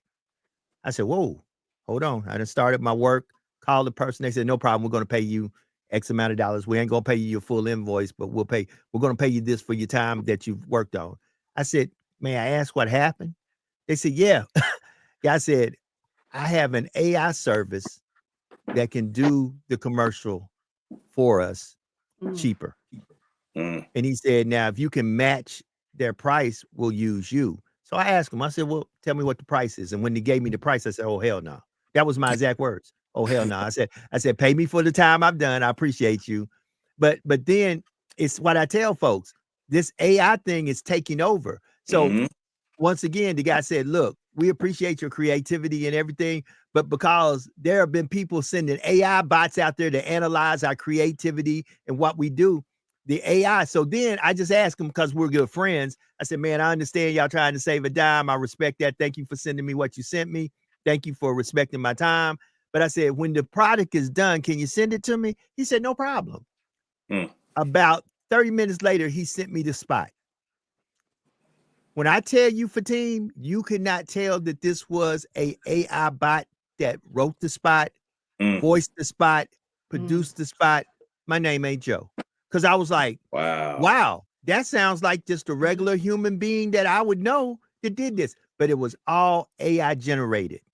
And it was at, watch this, and it was at 1/6 of the cost, and probably took less time than it would with me, because I'm going to be meticulous. I'm going to make sure certain things are said correctly. But at the end of the day, it was what it was. And we got to pay attention to that, because a lot of us don't know that some of these commercials we see on TV that we think is so-and-so doing the commercial, it's not them. Some of this stuff we see on social media with Joe Biden talking or with certain people, that's not them. That's an AI generated that looks just like them, but it ain't them saying it. Look at all the stuff when LeBron and Stephen A. Smith got into it, all the AI generated stuff that was out there that people were like, man, look at LeBron and Stephen A. going at it. And it wasn't even LeBron and Stephen A., but had everybody convinced that it was LeBron and Stephen A. going at it. Do you know how dangerous that is? Do you know how dangerous that is? Right. That you're looking at something and you're seeing LeBron's mouth moving, you're seeing LeBron, and it looks just like LeBron, and you're like, man, that's LeBron and Stephen A. going at it. No, it's not. It is AI generated. Period. Yeah. It's deep. I'm telling you, I Where my hate, baby at? hate to drop the mic on y'all, but I keep saying we keep using, it's this is the reality of the fallout from that. And I heard what Brother Sean P said earlier about the crack, and Joe mentioned crack too. And crack is there, but I mean, it was an article I saw today. Fentanyl now has reached the vape area, the vape field. So our folks are smoking, they're cooking their brains. Right. They're cooking their brains, y'all. And when they cook their brains, then I'm telling you, we are coming, and not just Black folks, because it's not just Black folks, but it's all the folks that unfortunately behind the 8 ball that don't know no other way. We are becoming the walking dead. And when you become the walking dead, you're useless. You're useless to the people that are in power. And what do? They eradicate you. They kill you. We have a caller on the line. Caller, welcome to hashtag Truth Be Told. Give us your name, where you're calling from. You got 1 minute. Give us a question or a comment. Let's go. Yes, this is Eddie Barnett from the great state of Louisiana, where we believe in school of choice. Definitely appreciate all the people that's on the panel, Brother Fatim, Brother Joe, Sister Alethea, Sister Jax, and the guests. But my comment was actually kind of based on what Brother Fatim just said, and not so much that I want to pump up what he said, but that's how I am. Like, I'm a thinking person in that aspect, that a lot of the things that we get tripped up on today, they already advanced and already about to take it to a whole new level. That's right. So a lot of times whenever we are having these conversations, I'll be like, okay, so we still stuck. And that's why I hate whenever we be crippled with some of these things that we talk about, when if we don't get on board with what's happening in the future, then we are going to be obsolete as a people. Like, we're not going to be able to survive if we just get so caught up in being this oppressed, victimized people, that we don't understand that this is going, whenever they implement all of these things, Fatim said it so well, that they're not going to care about gender. They're not going to care about your color, the color of your skin.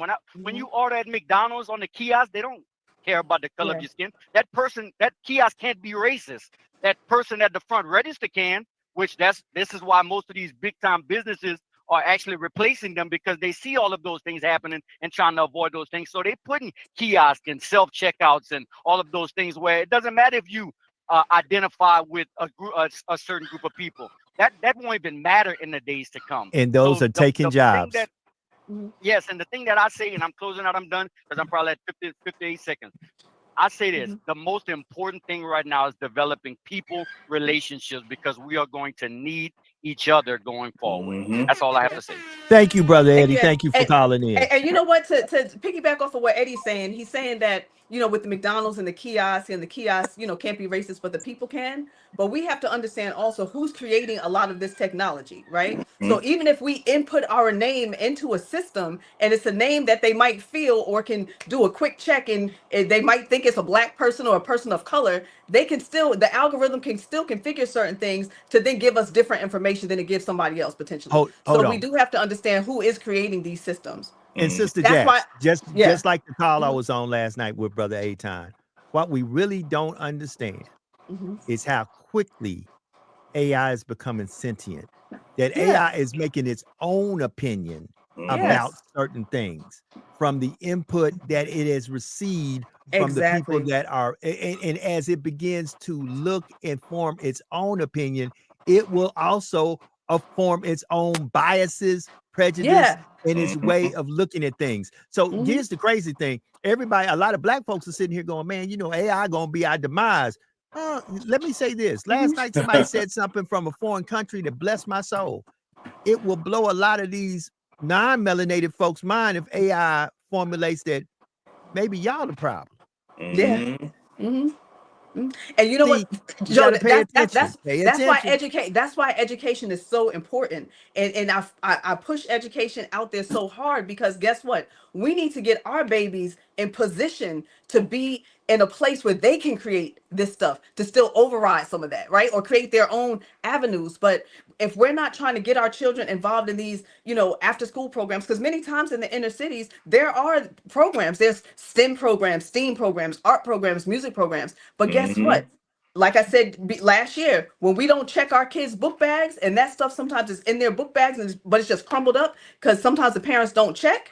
Now you lose an opportunity. And then what happens? Those programs do not get funded. They lose their funding. But we need to create a pipeline to not have our babies going to prison because of the poor educational system that America has created for us. Rather, we need to create a pipeline for positivity, for success, for pimping positivity. You know what I'm saying? We need to create that type of pipeline to get our kids on point and not be afraid of education. Like I tell y'all, my son goes to a boarding school. You know, the majority of the kids who are there, this school is from 6th grade to 9th grade. The majority of the students are there are Asian.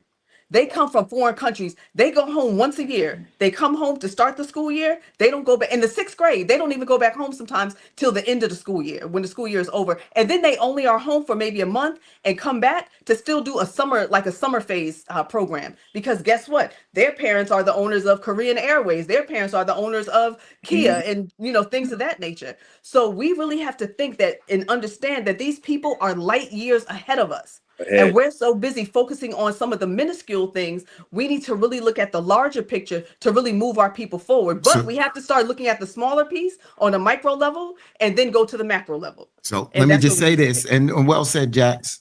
But I'm just, you know, I'm just gonna say it, and I'm glad because we coming down to the, you know, towards the end of the show.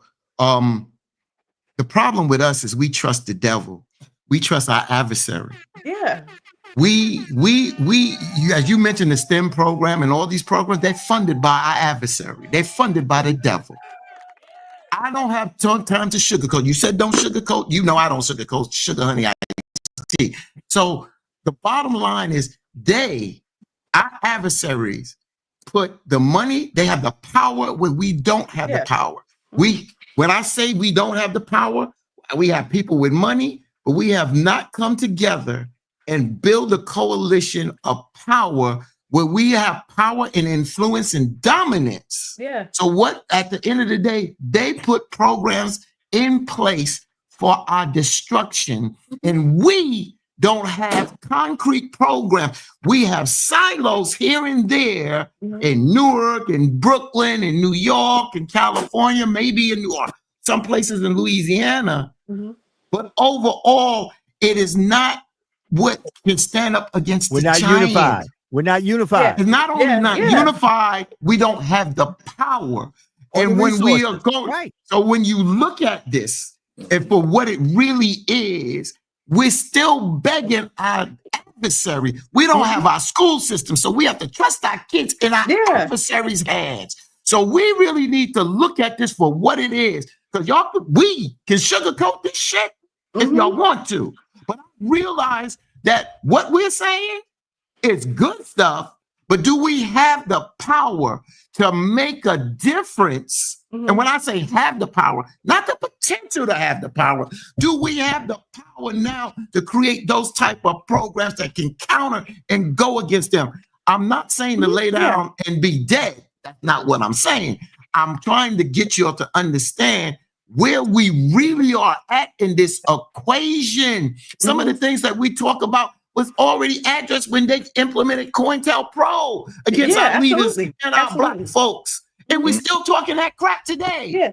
But look what happened even with that, Fatin. When you have revolutionaries and people ready to stand up and trying to make our community holding their feet to the fire, trying to enforce accountability, trying to get them to stand up and do what we need to do as a people to progress and move forward, you always gonna have the little dumbass naysayers always having something to say and trying to shut it down, as opposed to just saying, you know what, we need to have forward thinking minds and move forward, shift our mindset, go, forge ahead. But instead, you always have somebody on the sideline, people always having something to say instead of really building and unifying and growing and making things happen. So we need a drop squad. We need a drop squad. You know what a drop squad is? Right? You know what a drop squad is? Right? I said that long time ago in our community. And they looked at me like, yo, Fatin is serious. I said, yo, you selling drugs in our community? Oh, trust me. Right. 1 o'clock, we showing up. We gonna drop your ass because at the end of the day, those that are helping to help bring us down that look like us, we gotta eradicate them. We gotta get rid of them. You understand what I'm saying? And we got to move, as last night it was said, we got to learn how to organize, unify, and move in silence. The biggest problem with most of us, and we have definitely followed the Willie Lynch letter and his teachings to a T, is that we put our stuff out there while we're in the planning process and not showing folks. Guess what? Trump didn't show you who he was until he was in office. Until he was in office. He got in office. Now let me show you who I am. See, the problem is he showed us that way before in the 80s. Oh, watch this. But nobody was paying attention. And at the end of the day, we took people who say, oh, he just joking. That's just words. It's just this. See, but we don't follow that plan. We show all our cards before the game even gets started. And then we wonder why people destroy our plans before they come to fruition, because we have revealed to them exactly what we're doing. And we got to stop that. When people ask you what you up to, nothing. Amen. They lie. Hold it. We got a president that elects that they say he lies 3,000 times a week. Guess what? Follow his blueprint. What you up to? Nothing. That's right. Spook that sat by the door. Get the book or the movie. Nothing. Spook that sat by the door. You got to learn their system and then come back and implement that. You understand what I'm saying? You got to, because we got a lot of intelligent kids out there. We got a lot of intelligent folks that can go out there. Eitan just said that there was one of the most vigilant and groups out of Brooklyn that dealt with cyber attacks, and they were black. I didn't know that. I didn't know that coming out of Brooklyn. We have folks, we have kids that can code.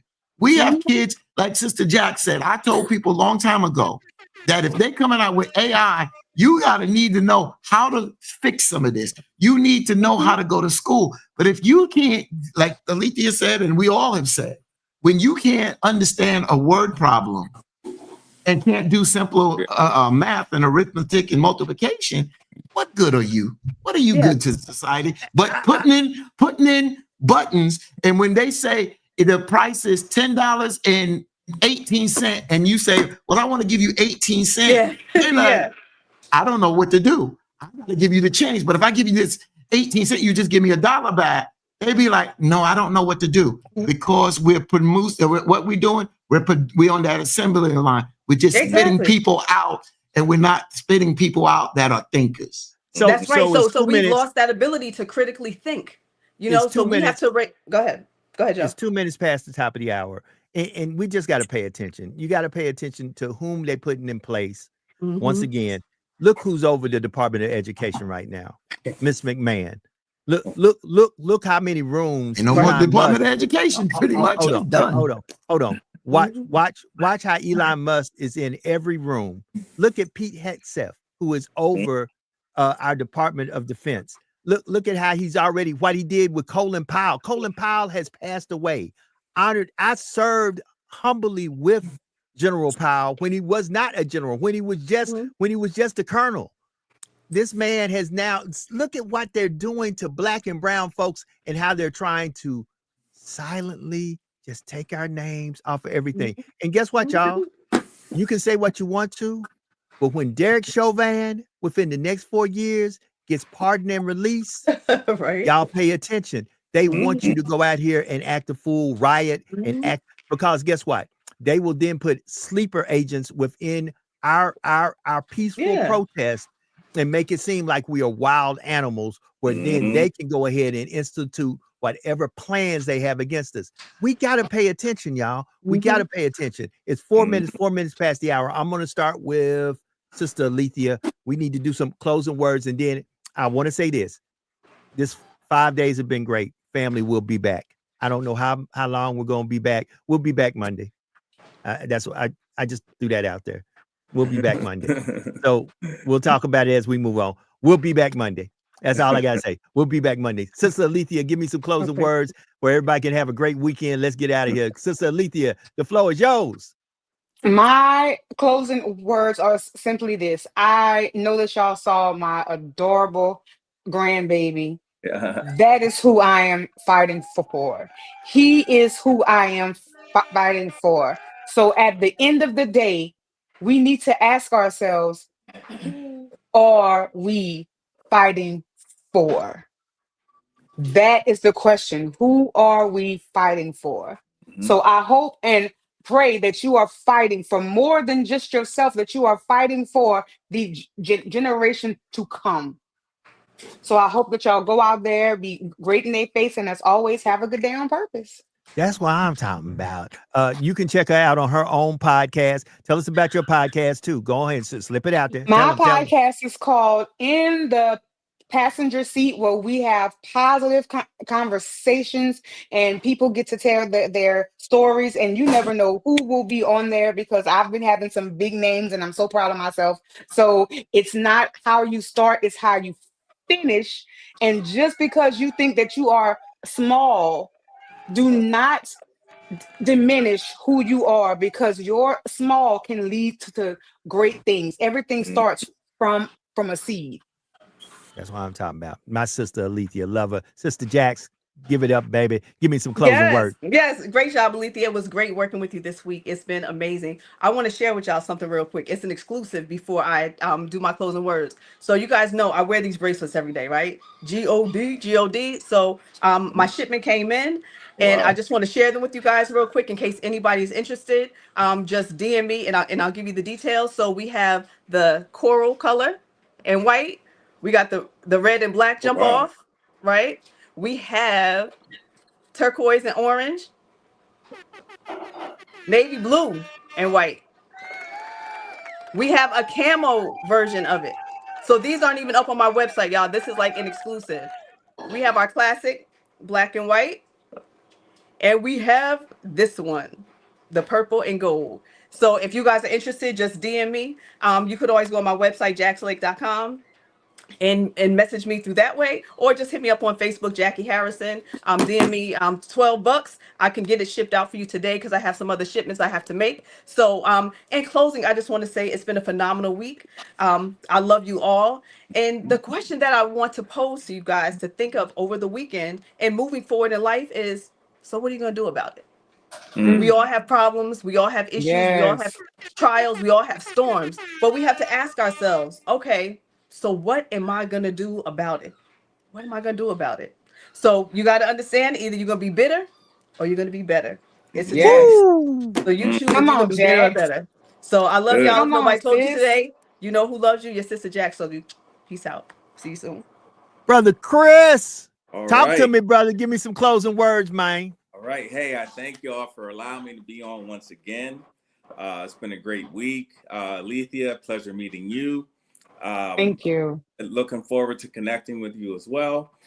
And I'm just so glad that I don't know why that turned like that. That shouldn't have done that. That's all right. We'll just look at you sideways for a minute. Okay.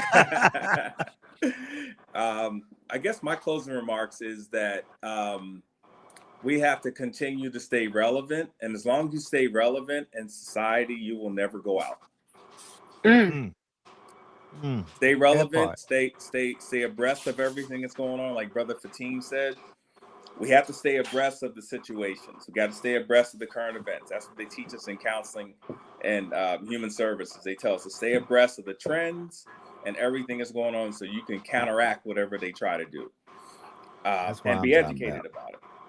And I guess in closing, I'll say that you have to start out right and not finish wrong. Real prosperity is from the inside out. The lack outwardly is due to the lack inwardly. And with that, I'll yield. Hey, Brother Fatim. Brother, give me some closing words. Yeah, I'm not muted yet. Good. So as Jax, I got one to go with what I got on today. You know what I'm saying? I got one that got G.O.D. black and white. You understand what I'm saying? But I got one to go with what I told you I match everywhere. You know, but on the serious side, Joe, pull me back up real quick, Joe. Pull me back up. The inside is different now for Team. Now what's that? Let me see. It got a description now. It says, y'all see it? Oh, wait, yeah, I got it. Because her inside with this one. Yeah, that was different. So this one says, if you love me, keep my commandments. Right? Well, I mean, since we talking about merch and things, like y'all can always go to pimpinpositivity.net to get all things positivity. Pimpinpositivity.net.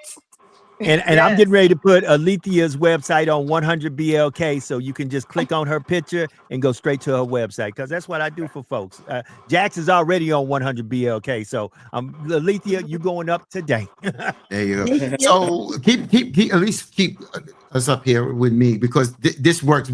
Today really works, because you know, it's a lot of times I'll try to leave you with these profound words, but I thought about something today with this show. And even there was agreement and disagreement, or disagreement or looking at it from different perspectives. I think that's what it's about. It's about sharing ideas, sharing thoughts, sharing opinions, and also sharing truth and facts. And I think just listening to the closing thoughts, a lot of was said by a lot of you all that need to be heeded. But I think our closing thoughts today, Sister Alethea started off. Jax, I'm glad I didn't have to follow you, because I think your closing thoughts when you said be better, bitter, or better, I think that you dropped the mic there. That really could have shut the show down right there. Right there, that was the mic dropper today. And what you came back and said, Chris. So I'm just going to say that it's good to be here. It's good to hear different minds and different ideas and thoughts. And there's different levels.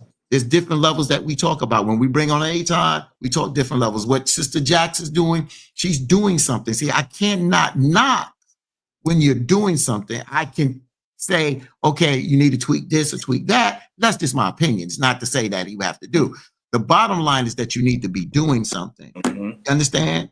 You need to be doing something, because you may not do it my way, but if you are making a difference and you're not hurting no one, and you're not indoctrinating no one, but you're giving people information that they can go and research and pull that out of it, pull that truth out of it. That's what's so important.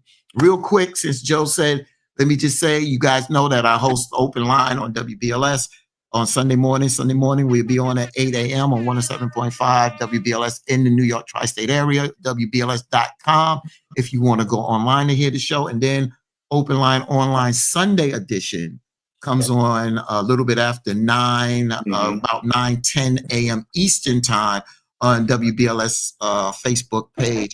Wednesday night, because we have not been on consistently, I'm revamping Wednesday night. Wednesday night came into existence because of COVID. What I'm doing now is I'm revamping it and making a specialty show. So it could be sports, it could be music, it could be, but it's going to be bringing some giant names on there.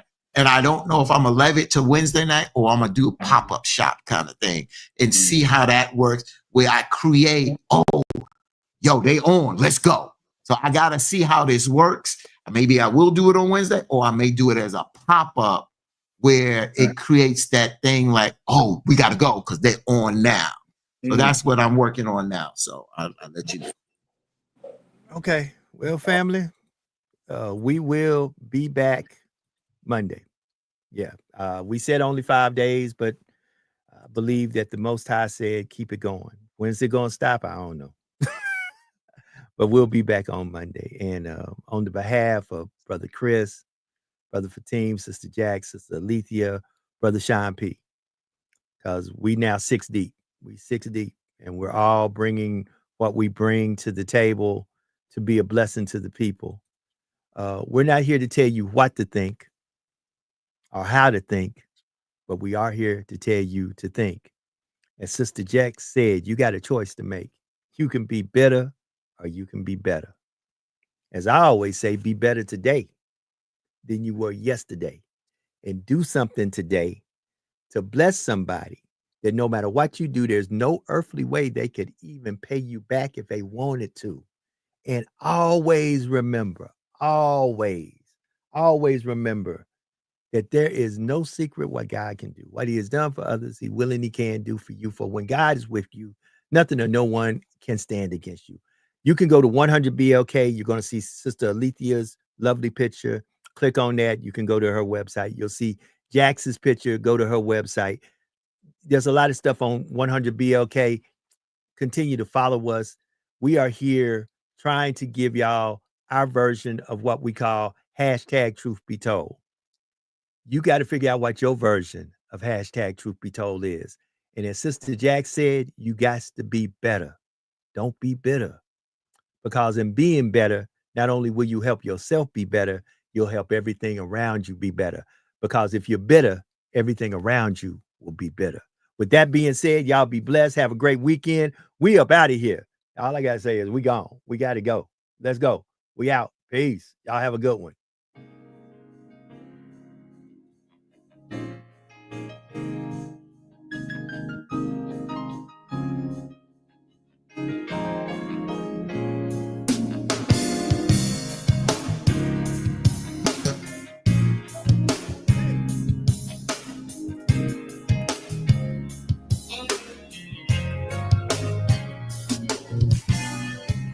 This is not the time for giving up. No. This is not your place where you should be. No, no. Not the time or the place to lie and defeat. You gotta hold on. You got to be strong. This is not the time to question your faith. This is not your place of destiny. No, it isn't. No, no. It's not the time nor the place to throw in the towel. You gotta hold on. You gotta be strong. Sometimes you win, sometimes you lose. It's a part of life that everyone goes through. Sometimes there's joy, sometimes there's pain. That's a part of God's plan. It is His own plan. This is not the time. Just believe it. You gotta learn. Wait on the Lord. This is not the time. Oh yeah. Just believe. You gotta learn how to wait. Can I sing the second verse? This is not the time to question your faith. This is not your place of destiny. No, no, it isn't. No, it's not the time nor the place to throw in the towel. You gotta press on. You gotta move on. Sometimes you win, sometimes you lose. It's a part of life that everyone goes through. Sometimes there's joy, sometimes there's pain. It's a part of God's plan. So don't be dismayed. This is not